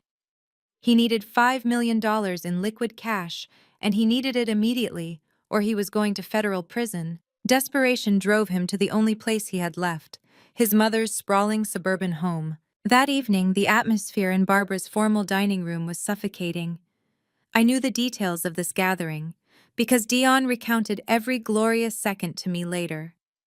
Trent paced the length of the Persian rug, his custom suit wrinkled. His tie loosened, his hair disheveled from constantly running his trembling hands through it. Barbara sat at the head of the table, clutching a glass of wine, her face pale with shock, as her golden boy frantically paced. Kendra sat beside her mother, biting her nails. Dayon sat quietly at the opposite end of the table, watching the arrogant family that had always treated him like a second-class citizen completely unravel. "I need a bridge loan," Trent stammered, his voice cracking with panic. "Sinclair locked my assets during the acquisition transition. It is just a temporary freeze, but the sellers for Lexi's house will not wait. If I do not wire the $5 million by Friday, I lose the deposit. I face a massive breach of contract lawsuit, and the board will flag my accounts." Barbara set her wine glass down with a sharp clink. "I cannot access my trust, Trent. You moved my portfolio into your fund last year to boost your managed assets. My accounts are frozen with yours. Kendra whimpered, looking at her brother with wide, terrified eyes. What about your friends at the country club? Surely one of the other partners can float you a short-term loan. Trent let out a manic, breathless laugh. They are not returning my calls, Kendra. The entire financial district knows Sinclair Holdings orchestrated a hostile takeover. I am radioactive. Nobody is going to hand me $5 million in cash on a handshake while my firm is being audited by the most ruthless corporate acquirers in the country. The dining room fell into a heavy, suffocating silence. Trent was cornered, and the reality of his impending destruction was finally settling over the room. Then Barbara slowly turned her predatory gaze down the length of the long mahogany table. Her eyes locked directly onto Dion. Dion, Barbara commanded, her voice dropping into the familiar, entitled tone she always used when demanding obedience. Your architectural firm just secured those 3 massive commercial contracts downtown.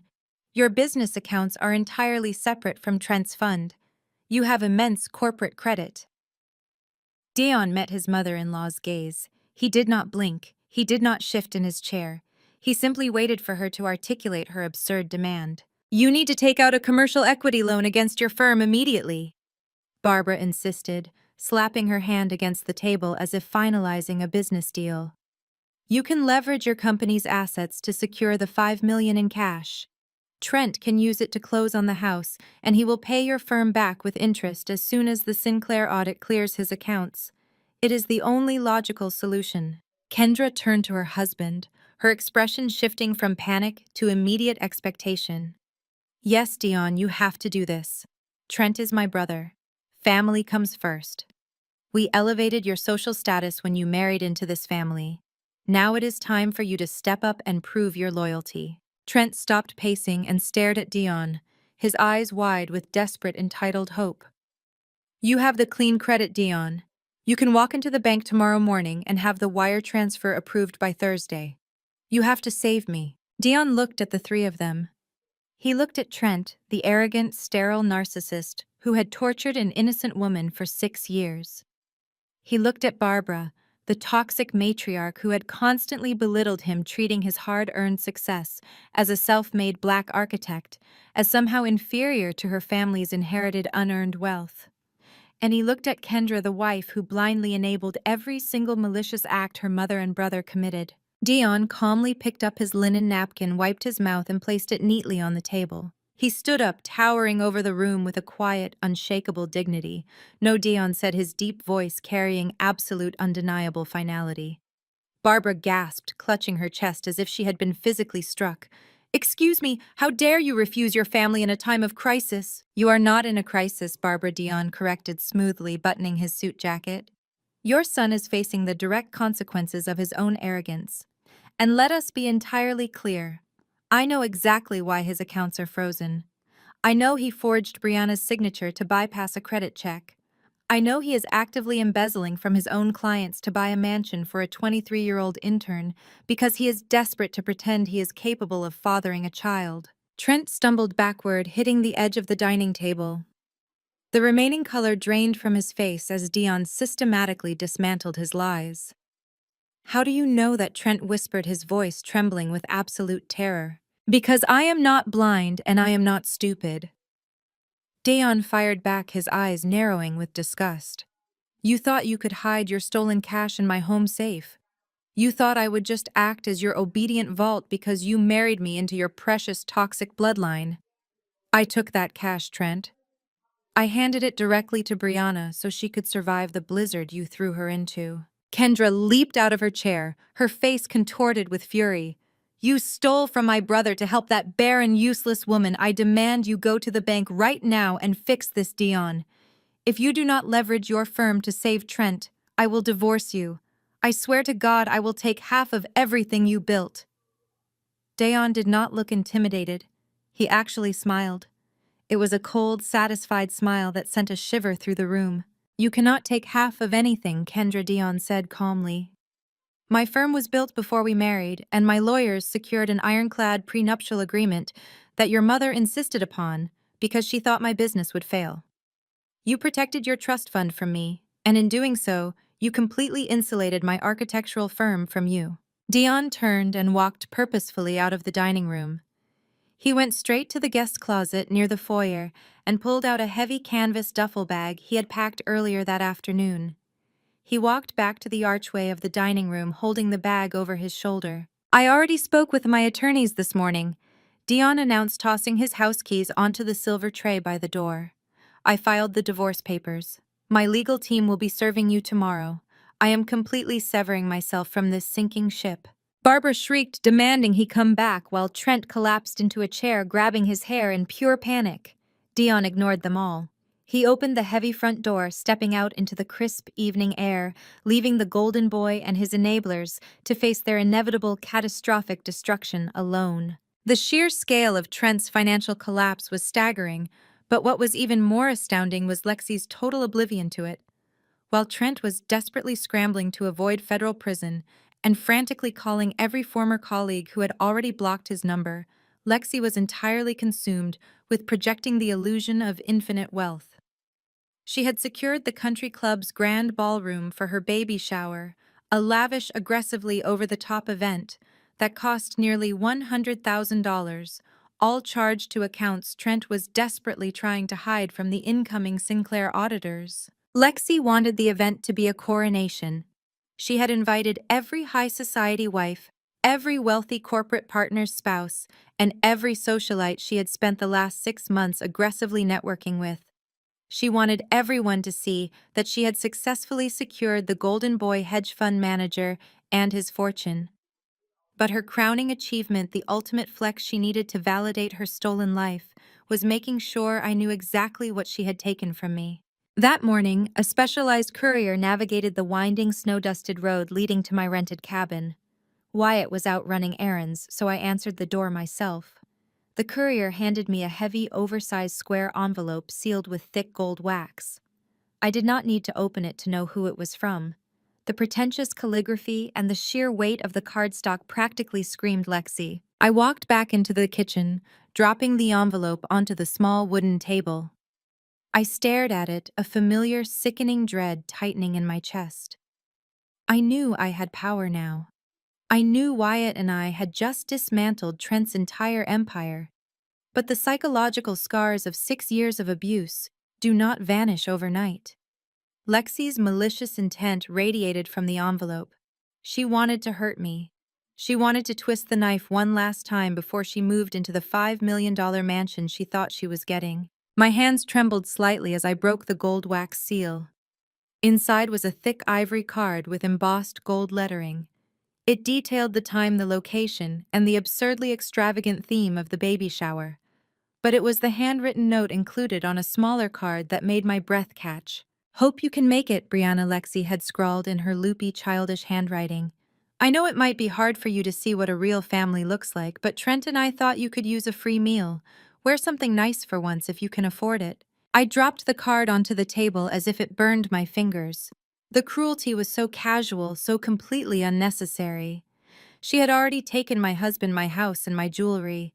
She had humiliated me and watched me be thrown out into a blizzard. Why did she still need to kick me? I reached for the envelope and the card, intending to throw them directly into the roaring fireplace. I did not need to subject myself to her toxic manufactured reality. I was pregnant with twins. I was married to a billionaire who treated me like a queen. I had won. I did not need to play her twisted games. Just as my hand closed around the thick cardstock, the cabin door swung open. Wyatt stepped inside, stamping the snow off his boots. He took one look at my face and the gold-foiled invitation clutched in my hand, and his relaxed posture instantly shifted into high alert. He crossed the room in 2 massive strides, his sharp eyes darting from the invitation to my pale face. "What is that?" he asked, his voice low and dangerous. "It is an invitation," I said, my voice barely a whisper. "To Lexi's baby shower. She sent it here to gloat." Wyatt gently took the invitation from my hand. He read the embossed details and then the handwritten note.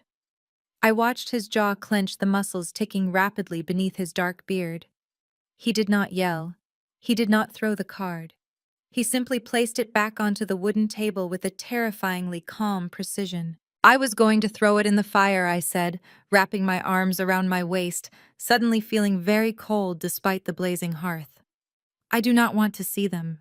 I do not want to give her the satisfaction of knowing she hurt me again. Wyatt looked at me, his dark eyes filled with a fierce, uncompromising fire.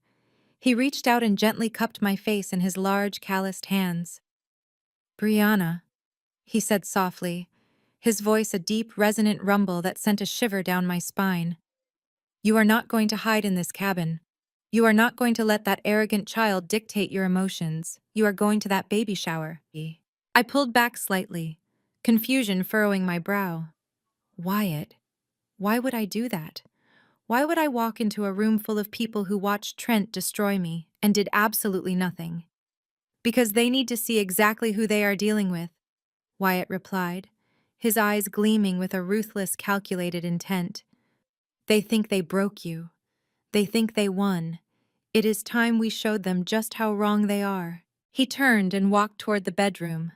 I stood in the kitchen, completely bewildered, watching as he emerged a moment later, carrying a large, heavy garment bag. The bag was black, branded with the logo of one of the most exclusive high-end fashion houses in Paris. He carried it with a strange reverence, bringing it into the living room and laying it carefully across the leather sofa. "I had this commission the day after Dr. Gallagher confirmed the twins," Wyatt explained, his voice softening as he unzipped the bag. "I knew this day would come. I knew Trent and his toxic family would try to humiliate you one last time before the hammer finally fell. I wanted to make sure you were armed and ready." He pulled the zipper down the entire length of the bag and carefully lifted out the contents. I gasped, my hands flying to my mouth. It was a gown, but calling it a gown felt like a massive understatement. It was a breathtaking custom-made masterpiece of deep midnight blue silk. The fabric caught the light from the fire, shimmering like a starlit sky. The design was incredibly sophisticated, tailored to perfection to highlight, not hide, the beautiful, undeniable swell of a 6-month twin pregnancy.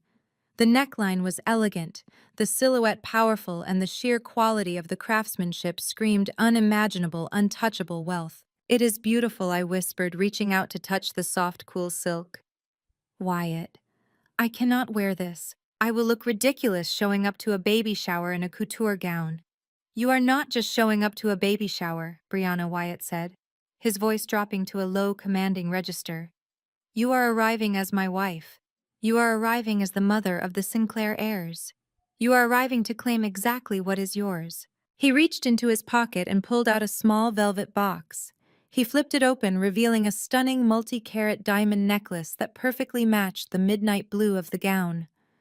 The diamonds glittered fiercely, a silent testament to the vast, powerful empire he commanded. "Put it on," Wyatt said, his eyes locking onto mine with an intensity that made my heart race.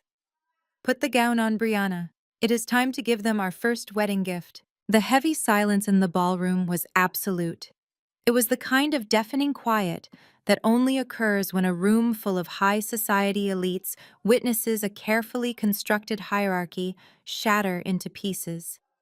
The wives of Chicago's financial titans, women who had spent the last hour gossiping about my downfall, were now staring with undisguised awe at the midnight blue silk draping perfectly over my undeniable twin pregnancy bump. The diamonds at my throat caught the light of the crystal chandeliers, casting brilliant, blinding reflections across the marble floor. Lexi looked like she had seen a ghost. Her mouth opened and closed, but no sound came out. The smug, victorious smirk had been completely wiped from her face, replaced by a pale, trembling panic. She stared at my stomach, her eyes wide with a frantic, desperate confusion. I was the barren ex-wife. I was the broken woman she had replaced. I was supposed to be hiding in a freezing shack crying over the life she had stolen. Instead, I stood before her looking like absolute royalty, radiating health and wealth that completely eclipsed her tacky manufactured winter wonderland. "What is going on over here?" A sharp, irritated voice barked from the back of the crowd. The circle of guests parted hastily as Trent pushed his way to the front. He looked haggard, the stress of his frozen assets and impending federal audit clearly taking a physical toll. His custom suit hung slightly loose and his tie was askew. He marched toward Lexi, intending to scold her for whatever scene she was causing, but then his eyes landed on me. Trent stopped dead in his tracks. The color drained from his face so fast he looked physically ill. His gaze darted from the priceless diamonds around my neck down to the prominent swelling curve of my stomach. For a fraction of a second, I saw raw, unfiltered terror in his eyes. He knew his medical secret. He knew he was completely sterile. Seeing me pregnant, visibly and undeniably carrying life, threatened to expose the twisted, sickening lie he had built his entire existence upon. His shock rapidly mutated into aggressive, defensive fury. He could not process the truth, so he defaulted to the only weapon he had left: public humiliation. "You are pregnant," Trent demanded, his voice echoing harshly across the silent ballroom. He let out a loud, mocking laugh that sounded frantic and unhinged. "Whose is it that broke cops? You let some washed-up rural sheriff knock you up just so you could finally play pretend?" The cruelty of his words hung in the air, but the crowd did not join in his laughter. The high society guests were entirely silent, their eyes darting between Trent's erratic behavior and my unshakable, serene composure. "You actually brought a bastard child to my baby shower," Trent sneered, taking a menacing step toward me. "You put on a fake dress and some cheap cubic zirconia to crash a private event and beg for attention. You are absolutely pathetic, Brianna. Security is going to drag you out of here by your hair." I did not flinch. I did not take a single step backward. I looked at Trent with a calm, detached pity that only fueled his irrational rage. I let him yell. I let him expose his fragile, desperate ego to every wealthy corporate partner in the room. He was a cornered animal, frantically biting at the air, completely unaware that the trap had already snapped shut around him. "I think the only person making a scene here is you, Trent," I said smoothly, my voice carrying clearly over the soft classical music still playing in the background. Before Trent could unleash another venomous insult, a sudden loud commotion erupted at the grand entrance of the ballroom. The massive towering oak doors did not just open. They were pushed wide by two broad-shouldered men wearing crisp black suits and earpieces. The string quartet abruptly stopped playing. Every single head in the room snapped toward the entrance. Wyatt strode into this banquet hall. He was no longer the rugged flannel-wearing man from the snowy cabin. He wore a masterfully tailored jet-black Tom Ford suit that stretched perfectly across his massive, intimidating frame. His dark beard was sharply trimmed, and his eyes swept the room with the cold, absolute authority of a king surveying his domain. He did not look like a former cop. He looked like a man who could buy and sell everyone in the building with a single phone call. He was not alone. Flanking him was an elite, highly coordinated security detail. Right behind the guards walked two medical professionals carrying discreet, specialized equipment bags, a silent, powerful testament to his unwavering commitment to my health and the safety of our unborn twins. The atmosphere in the country club instantly shifted from idle gossip to palpable electric tension. The wealthy guests instinctively stepped back, parting like the Red Sea to create a clear, unobstructed path for Wyatt. The general manager of the Oakmont Country Club, a man known for his extreme snobbery, practically sprinted across the marble floor. He was sweating profusely, his hands trembling as he intercepted Wyatt near the center of the room. The manager stopped and gave a deep, deferential bow, a gesture of respect reserved only for the absolute highest echelon of power. "Mr. Sinclair," the manager said, his voice carrying clearly into the dead silence of the ballroom. "We are profoundly honored to have you here. Your VIP suite has been prepared exactly to your specifications. Can I get you or your medical team anything at all?" The name dropped into the room like a localized earthquake. Sinclair. The wives of the corporate executives gasped, slapping hands over their mouths. The financial partners in the room stiffened, their eyes widening in sheer, unadulterated shock. They all knew exactly who Sinclair was. He was the phantom billionaire, the medical titan, the ruthless acquirer who had just dismantled Trent's hedge fund and frozen billions in assets. Trent froze. His eyes darted wildly from the bowing club manager to the massive tailored billionaire standing in the center of the room. I watched the exact second the cognitive dissonance shattered in Trent's brain. He looked at Wyatt's face, recognizing the rugged features of the man he had mocked in the mediation hallway just days ago. The washed-up broke cop was the billionaire who owned Sinclair Holdings. Wyatt ignored the trembling club manager. His dark, piercing eyes locked directly onto Trent. He moved forward with slow, deliberate, lethal strides until he was standing right beside me. He did not yell. He did not raise his voice. He did not need to. Wyatt wrapped his large, warm arms securely around my waist, pulling me gently against his side. The heavy diamond necklace resting against my collarbone suddenly made perfect, terrifying sense to everyone watching. It was not cubic zirconia. It was Sinclair wealth. "Step away from my wife." "Trent," Wyatt commanded, his deep baritone rumbling with a chilling, absolute finality. Trent's jaw dropped completely open. He staggered backward, his expensive shoes slipping slightly on the polished marble. He looked at my beautiful silk gown, the blinding diamonds, and the protective, possessive grip the billionaire had on my waist.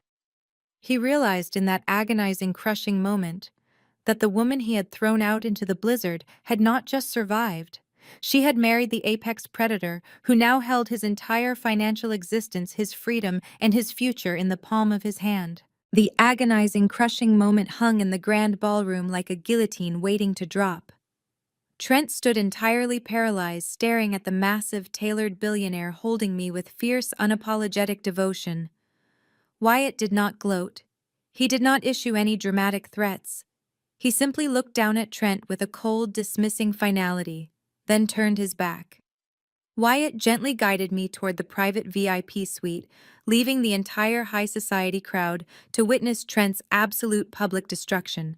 The baby shower ended, not with a celebration, but with a brutal, humiliating eviction. As Wyatt and I enjoyed a quiet, elegant lunch upstairs, the country club manager approached Trent and Lexi with a stack of declined credit card receipts. Trent's accounts were completely frozen by the Sinclair acquisition. He could not pay the staggering $100,000 bill for the Winter Wonderland extravaganza. The whispers of the wealthy corporate wives turned into outright mocking laughter as security escorted a screaming, humiliated Lexi and an ashen-faced Trent out the back service doors of the country club. But for Trent, the nightmare was only just beginning. By Monday morning, the luxurious glass-walled headquarters of his former hedge fund had been completely overtaken by Sinclair Holdings. Trent sat locked inside his corner office, the blinds drawn tightly shut. His custom suit was wrinkled, his tie discarded on the floor, and his hands shook violently as he poured himself a third glass of scotch before noon. The polished corridors outside his door were swarming with ruthless forensic auditors. Men and women in sharp suits carrying encrypted tablets were systematically tearing apart every single ledger, portfolio, and hidden account Trent had managed for the last decade. His paranoia was suffocating. Every time a shadow passed by the frosted glass of his office door, his heart hammered fiercely against his ribs. The $5 million mansion he was supposed to close on for Lexi was a ticking time bomb. He had brazenly embezzled that capital directly from his most vulnerable clients, forging my signature to bypass the bridge loan credit check. It was a sloppy, desperate crime committed by a man who believed he was utterly invincible. Now surrounded by Sinclair's elite financial predators, Trent knew it was only a matter of hours before they unearthed the missing millions. Federal prison was no longer a distant, vague threat. It was a rapidly approaching reality. Trent paced the length of his office, his mind racing for a way out, a scapegoat, a loophole, anything to save his fragile, pathetic ego. He pulled out his phone, contemplating calling Lexi to formulate a backup plan, when 3 sharp, authoritative knocks echoed against his locked oak door. Trent flinched, splashing scotch onto his expensive rug. He backed away from the door, his breathing turning rapid and shallow. The auditors had found it. They had found the forged documents. He slowly unlocked the door, his hand trembling on the brass handle. But it was not a forensic auditor standing in the hallway. It was a private high-level courier wearing a completely unmarked uniform. The courier held a heavy sealed black envelope. Personal delivery for Trent. The courier stated, his voice flat and robotic. Highly confidential. Trent snatched the black envelope, slamming and locking the door immediately. He stumbled back to his desk, his paranoid mind spinning wildly. He tore open the thick seal, expecting to find a federal subpoena, an indictment notice, or perhaps a termination letter drafted by Wyatt's legal team. Instead, a single crisp white card fluttered out onto his mahogany desk, followed by a thick stack of medical files printed on heavy premium paper. Trent picked up the card.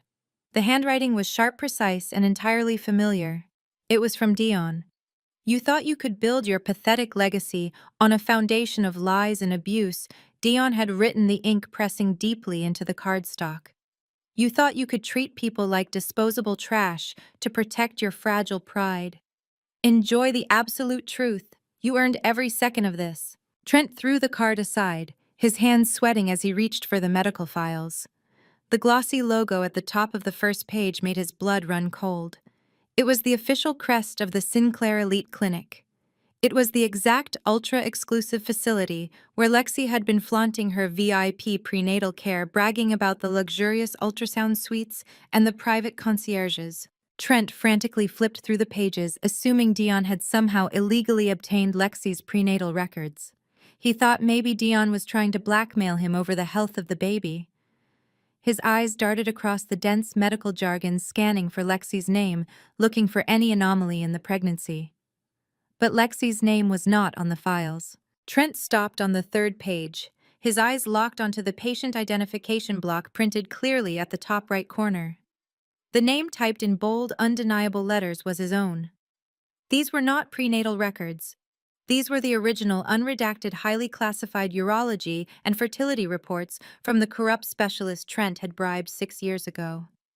Dion had managed to secure the raw, unaltered data that Trent had paid hundreds of thousands of dollars to bury forever. Trent's hands shook so violently, the papers rattled against the desk. He scanned down to the diagnostic summary, a section highlighted in a bright neon yellow marker that seemed to burn directly into his retinas. He read the clinical assessment detailing a severe surgical complication from a procedure he had undergone at the age of 20. He read the analysis of the irreversible internal scarring. Then he reached the final, irrefutable medical conclusion printed at the bottom of the page. Patient name Trent. Diagnostic status 100% sterile. Probability of natural conception 0. The air vanished from the room. The ambient hum of the city traffic outside his window faded into a deafening, ringing silence. Trent dropped the file onto the desk, his legs giving out completely as he collapsed into his leather executive chair. 100% sterile. The words echoed in his mind, shattering the last remaining pillars of his manufactured reality. For 6 years, he had known he was the problem. He had subjected me to endless physical and mental torture, simply to hide this exact diagnosis from his elitist mother and his corporate rivals. He had built a massive, impenetrable wall of lies to protect his ego. But his arrogant, narcissistic brain had been so desperate to maintain that perfect facade that when a 23-year-old intern claimed she was carrying his child, he blindly, eagerly accepted it as truth. He wanted to be a father, a virile patriarch so badly that he completely ignored his own biological reality. Trent stared at the highlighted text, a suffocating, paralyzing horror wrapping tightly around his throat. He had thrown away his devoted wife. He had embezzled $5 million from his own clients. He was currently facing decades in federal prison for massive corporate fraud.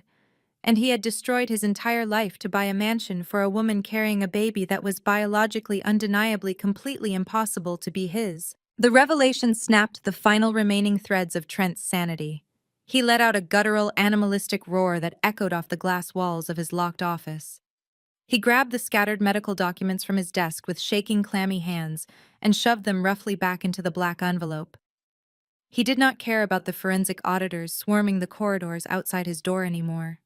He did not care about the hostile takeover, the frozen hedge fund accounts, or the impending federal indictment.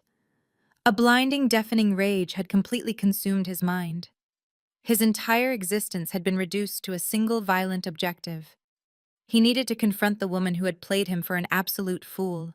Trent unlocked his office door and bolted down the hallway. The sharp-suited financial investigators from Sinclair Holdings yelled after him, demanding he remain on the premises for questioning, but Trent ignored them entirely. He shoved past a junior analyst sprinting toward the private executive elevator. He jammed his thumb against the button, his breath tearing through his lungs in ragged, uneven gasps. When the elevator doors opened, he stepped inside and slammed his fist against the button for the parking garage. The drive to the northern suburbs was a dangerous, reckless blur. Trent swerved his luxury sports car aggressively through the midday Chicago traffic, his knuckles turning stark white as he gripped the leather steering wheel. The tires skidded on patches of black ice, but he did not slow down. His mind was a chaotic, burning loop of ultimate humiliation. He had thrown away a devoted wife. He had embezzled millions of dollars from his most loyal clients. He had forged federal financial documents and destroyed his entire professional legacy. He had done all of it to build a perfect, untouchable family with a 23-year-old intern who had played him like a cheap fiddle. Trent violently turned the steering wheel, his car fishtailing as he pulled into the massive wrought iron gates of the newly purchased $5 million estate. The sprawling modern mansion sat on 3 acres of pristine, snow-covered land.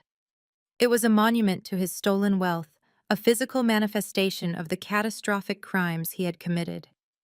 He parked the car haphazardly on the heated cobblestone driveway, leaving the engine running and the driver's side door wide open. He stormed up the grand entryway steps and threw open the massive double doors. He did not bother wiping the slush from his expensive leather shoes, leaving a trail of dirty water across the gleaming marble foyer. He marched through the opulent, cavernous house, his furious gaze searching every room. He found Lexi in the custom-built, climate-controlled indoor pool pavilion at the back of the massive estate. The room was aggressively heated, filled with the scent of chlorine and expensive tropical plants. Lexi was lounging comfortably on a plush white chaise lounge near the edge of the turquoise water. She wore a designer silk robe that draped loosely over her swelling stomach. She was sipping a vibrant pink mocktail from a crystal glass, scrolling idly through her phone with a look of absolute pampered boredom on her face. Trent did not hesitate. He stormed across the heated tile floor, the sheer violence of his approach causing Lexi to finally look up from her phone. She let out a sharp, annoyed sigh, completely oblivious to the radioactive danger radiating from his rigid posture. "Trent, what is your problem?" Lexi complained, sitting up slightly and adjusting the lapels of her silk robe. "You are tracking filthy snow all over the imported tile. I just had the cleaning staff polish this floor." Trent reached the chaise lounge and hurled the heavy black envelope directly at her chest. The thick cardstock slapped sharply against her collarbones, scattering the highly classified medical files across the white cushions and onto the wet floor tiles. Lexi let out a high-pitched shriek, dropping her crystal glass. It shattered against the ground, sending the pink mocktail bleeding across the pristine tiles. "Have you lost your mind?" Lexi yelled, her face flushing with indignation. "What is wrong with you? Read it!" Trent roared, his voice cracking with a terrifying, unhinged fury. His chest heaved violently as he pointed a shaking finger at the scattered papers. "Read the highlighted section at the bottom of the page, Lexi. Read the medical diagnosis from the exact same elite clinic where you have been bragging about getting your VIP prenatal care." Lexi scowled, brushing the spilled liquid off her robe. She reached down and picked up the paper, her eyes skimming the dense medical jargon. Trent watched her carefully, waiting for the confusion, waiting for the denial, waiting for the frantic tears. But none of that happened. As Lexi read the highlighted text confirming his absolute 100% sterility, the transformation was instantaneous and chilling. The giggling, naive, impressionable intern persona completely vanished. Her posture relaxed. The manufactured panic drained entirely from her face. She dropped the medical file onto the floor and looked up at Trent. Her eyes were completely dead, devoid of any warmth or affection. A slow, cold, deeply calculated smirk spread across her perfectly glossed lips. "Well," Lexi said, her voice dropping the high-pitched, bubbly tone she had always used with him, "I guess the secret is officially out." Trent staggered backward as if he had been physically struck. He stared at her in sheer, unadulterated horror. You knew. He choked out, his hands trembling violently. "You knew the baby was not mine. Who is the father, Lexi? Whose child did I just destroy my entire life to pay for? Lexi examined her freshly manicured nails with a bored, dismissing expression. If you absolutely must know, the baby belongs to my personal trainer, she admitted casually, not showing a single ounce of remorse. He is young, he is incredibly fit, and he is actually capable of giving a woman what she needs. But unfortunately, personal trainers do not make seven figures. They do not manage hedge funds, and they certainly cannot afford to buy me a $5 million mansion in the northern suburbs. You manipulated me! Trent screamed, the veins in his neck bulging as his rage reached an agonizing boiling point. You manipulated yourself! Trent. Lexi fired back, standing up from the chaise lounge and crossing her arms over her chest. Do not stand there and act like a victim. You were the easiest mark in the entire financial district. Your ego was so incredibly fragile, so desperate for validation, that you never once questioned my sudden miracle pregnancy. You just wanted a trophy to parade around your country club. You wanted to prove you were a real man to your toxic mother. I just told you exactly what you wanted to hear so I could secure the bag. You handed me your wallet on a silver platter because you are an arrogant, gullible fool. The sheer venomous truth in her words shattered Trent completely. The realization that he had sacrificed his devoted wife and his entire corporate empire for a woman who viewed him as nothing more than an ATM was a fatal blow to his sanity. Get out! Trent roared, stepping toward her with his fists clenched tightly at his sides. I want you out of my house this exact second. Go pack your bags, you parasitic fraud. You are getting nothing from me. I am canceling the credit cards, I am shutting off the power, and I am throwing you out onto the street.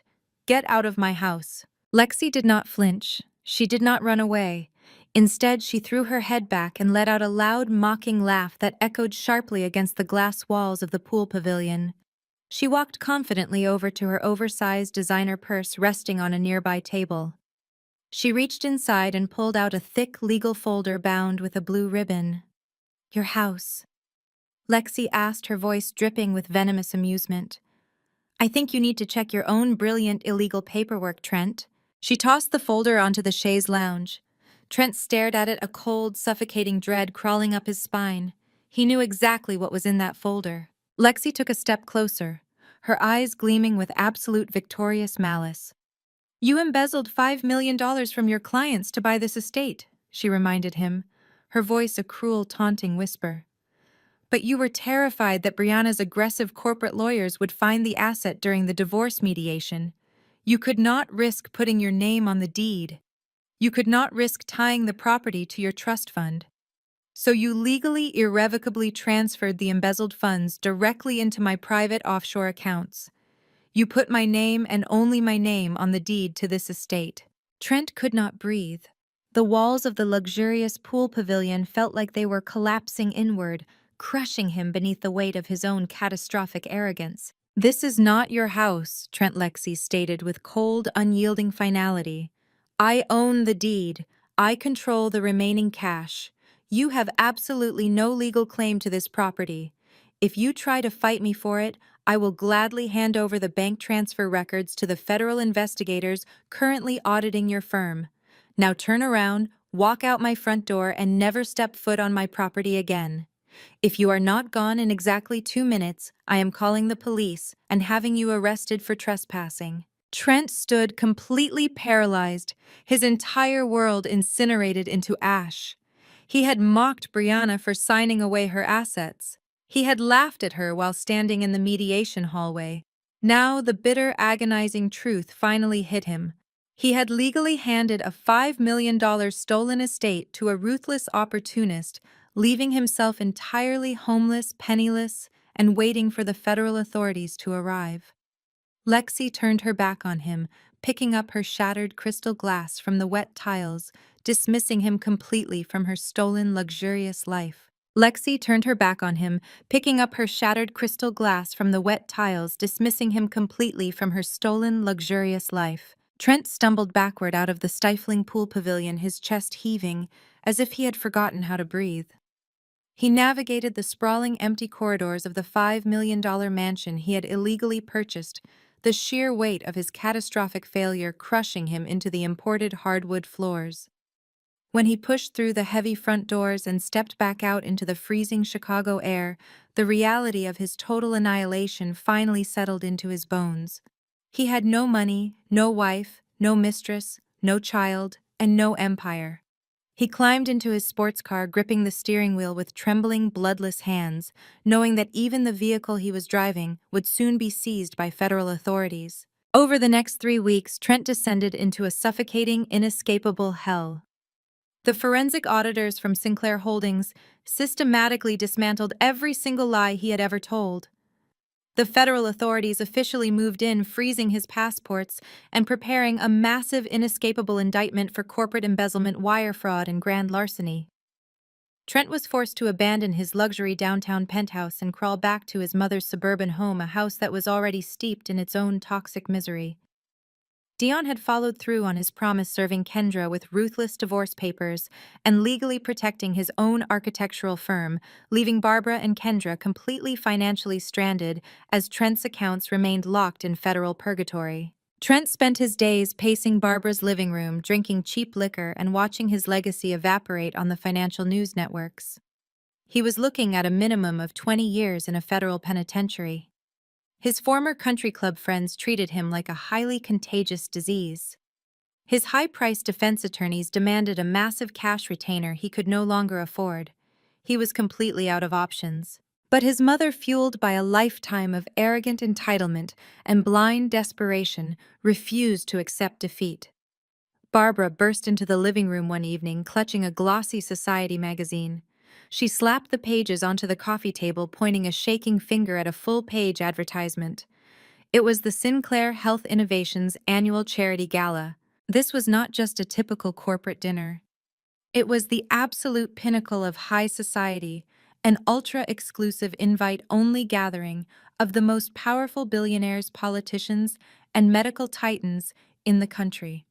More importantly, the advertisement announced that the famously elusive chairman of the Sinclair board would be making a rare public appearance to address the shareholders and unveil a massive new philanthropic initiative. "This is our only chance," Trent Barbara insisted, her eyes wide with a frantic, unhinged hope.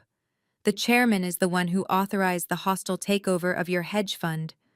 He is the one pressing the corporate fraud charges. If we can just get in front of him, if we can explain that this was all a terrible misunderstanding, a minor liquidity gap that you intended to repay, maybe we can beg for a settlement. We can ask for mercy." Trent stared at the magazine, his stomach churning with sickening anxiety. It was a pathetic, desperate plan, but it was literally the only plan they had left to keep him out of a federal prison cell. Getting into the gala required cashing in the absolute last favor they had in the city. Trent contacted a disgraced former junior executive who owed him a debt, a man who currently managed the catering logistics for the event venue. After begging and promising future favors he could never fulfill, Trent secured 2 backstage vendor passes that would allow them to slip past the intense security perimeter and blend into the shadows of the grand ballroom. The night of the gala, Trent and Barbara arrived at the back service entrance of the towering, historic downtown hotel. Trent wore his last clean custom suit, though it hung loosely on his depleted, stressed frame. Barbara wore a recycled evening gown from 3 seasons ago, her face tight with nervous tension.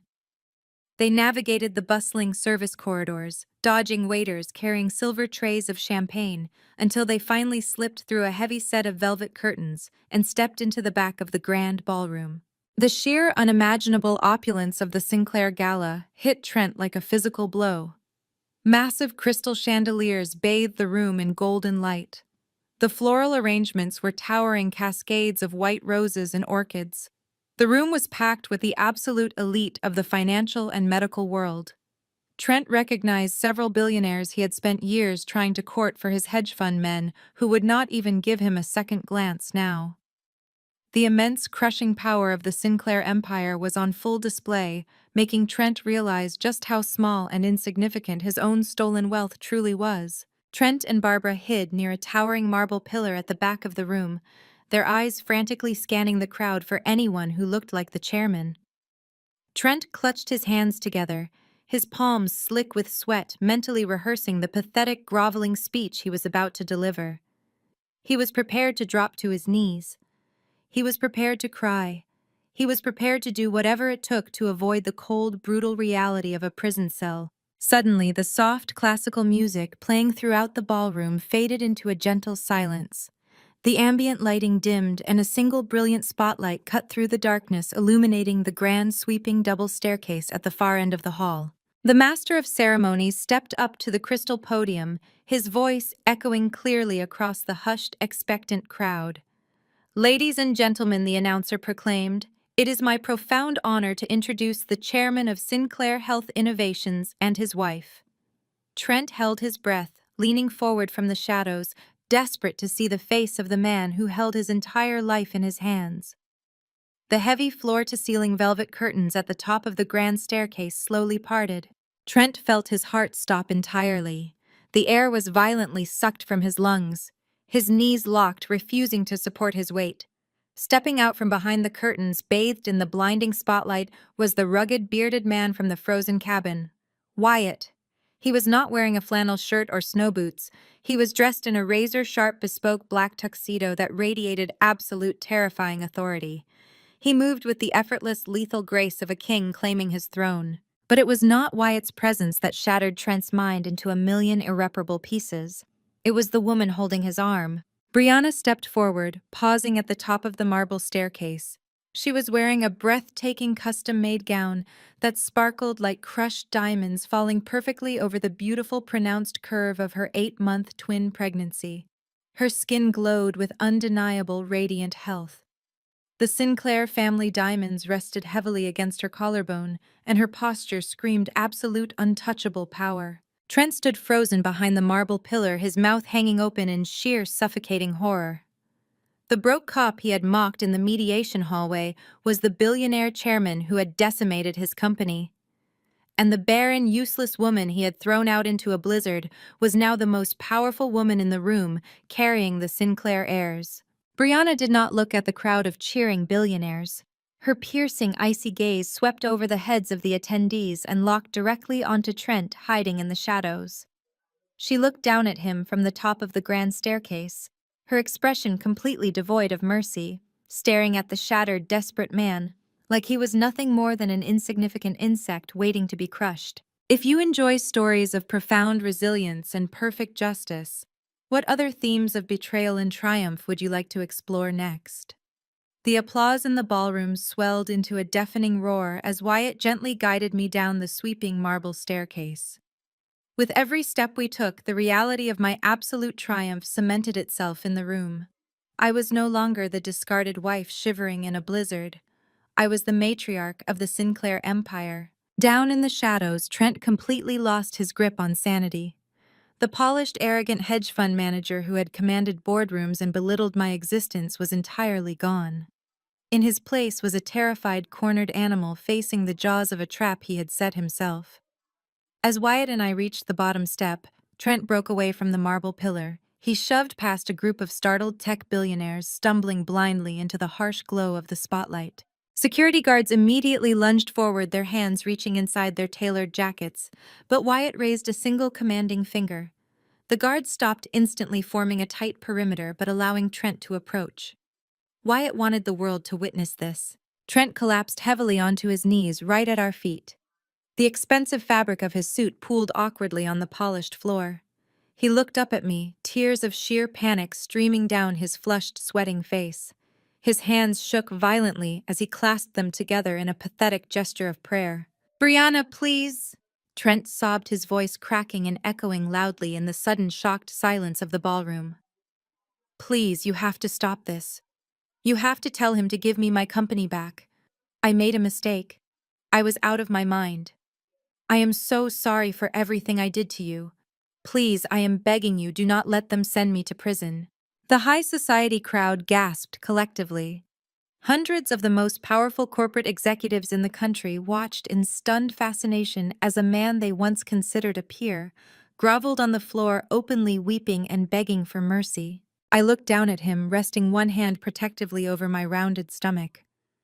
I did not feel a single ounce of pity. I remembered the cold, clinical way he had tossed those divorce papers into the sink. I remembered the agonizing pelvic cramps in the freezing snow. I looked at his tear-stained face and felt absolutely nothing but cold, pure indifference. Wyatt did not even acknowledge Trent's pathetic display. He simply stepped past the weeping man and approached the crystal podium. He adjusted the microphone, his broad shoulders projecting massive, unshakable authority. "Ladies and gentlemen," Wyatt began, his deep baritone rolling across the silent, captivated audience. "Thank you for joining us tonight to celebrate the future of Sinclair Health Innovations. We are an institution built on the pillars of integrity, transparency, and the absolute highest standard of medical ethics, which is why we aggressively pursue and eliminate any corruption that dares to touch our network." Wyatt gave a subtle, practiced nod to the audio-visual technicians stationed at the back of the hall. The massive high-definition screens hanging behind the stage instantly shifted. The elegant Sinclair logo vanished, replaced by stark, highly classified financial documents. The crowd murmured in confusion, then gasped in collective horror as the numbers illuminated the room. "The man crying on this floor before you is Trent, former senior partner of a hedge fund we recently acquired," Wyatt declared, his voice echoing with ruthless precision. As you can see on the screens, a forensic audit has uncovered that Trent systematically embezzled over $5 million from his most vulnerable clients. He siphoned retirement funds and medical trusts to purchase a luxury estate for his 23-year-old mistress.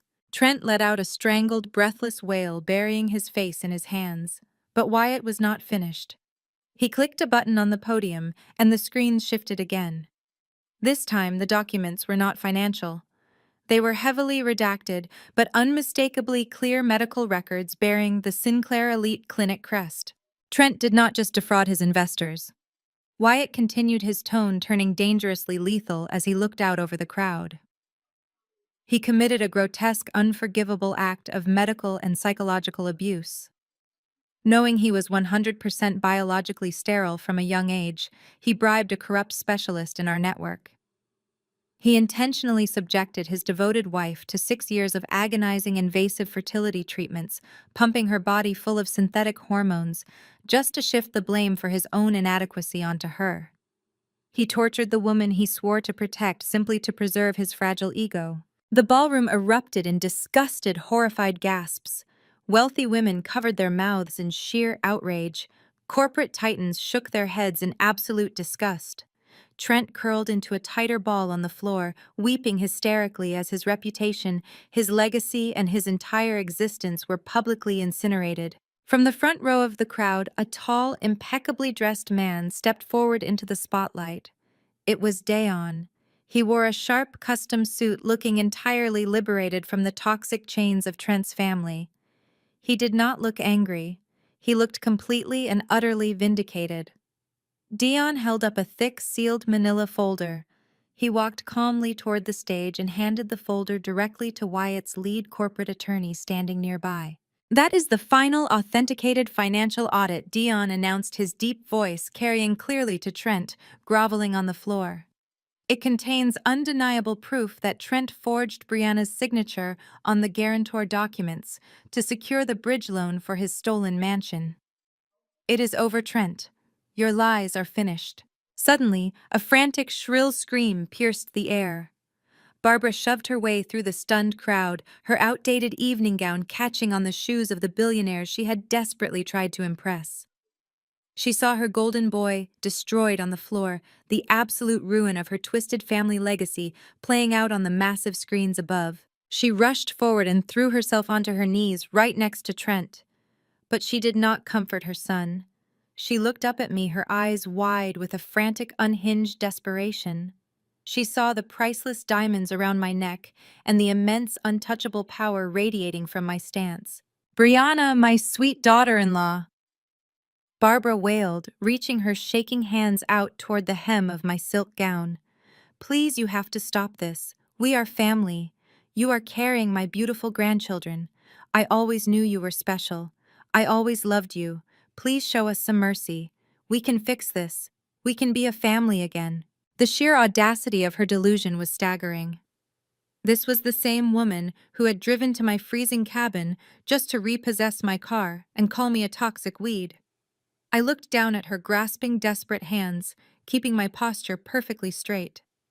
"I don't know you," I stated, my voice as cold and hard as a diamond. Barbara gasped, clutching her chest as if she had been shot.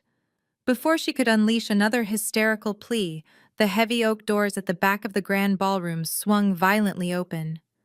A team of federal agents wearing dark windbreakers with the FBI letters printed boldly in yellow marched into the hall.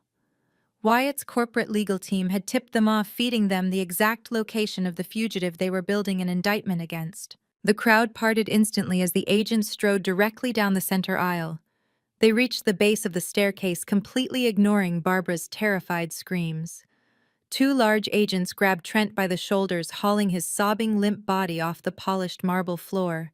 The sharp metallic click of heavy steel handcuffs echoing across the silent ballroom was the most beautiful sound I had ever heard. Trent's Miranda rights were read aloud, the stern voice of the federal agent carrying effortlessly over the hushed whispers of Chicago's elite.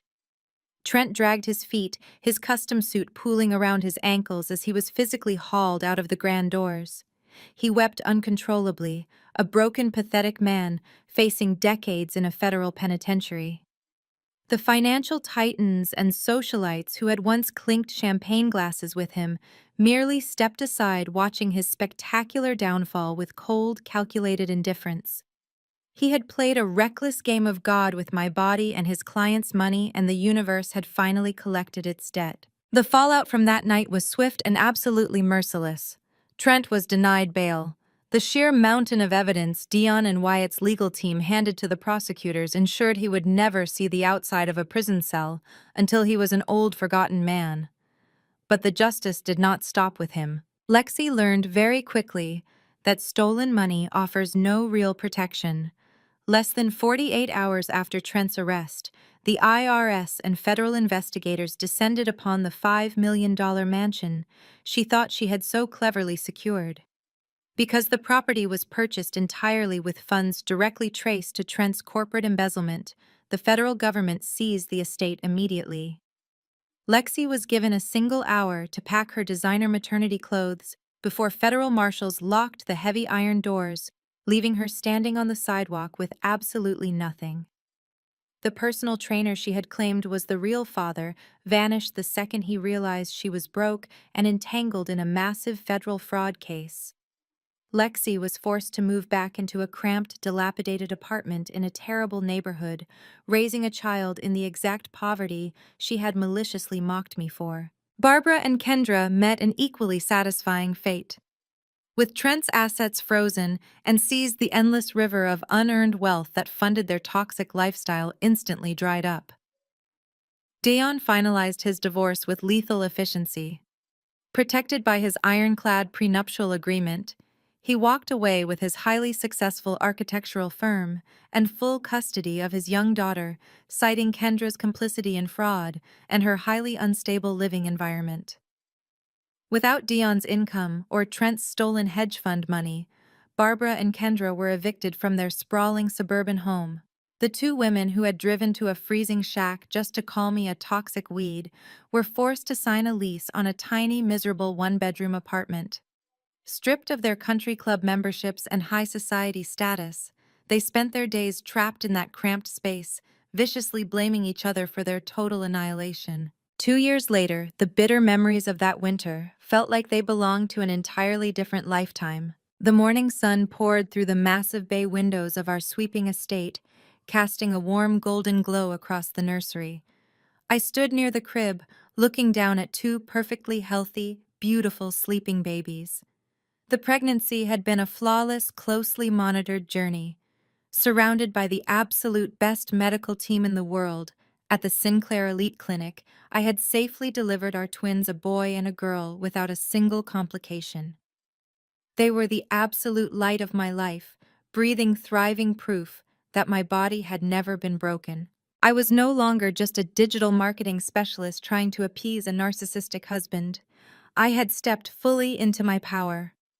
With Wyatt's immense resources and unwavering support, I had launched a massive, internationally recognized philanthropic division of Sinclair Health Innovations.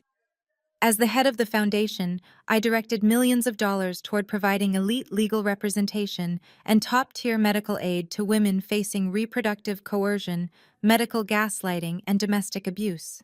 I spent my days ensuring that no woman would ever be manipulated, tortured, or discarded the way I had been.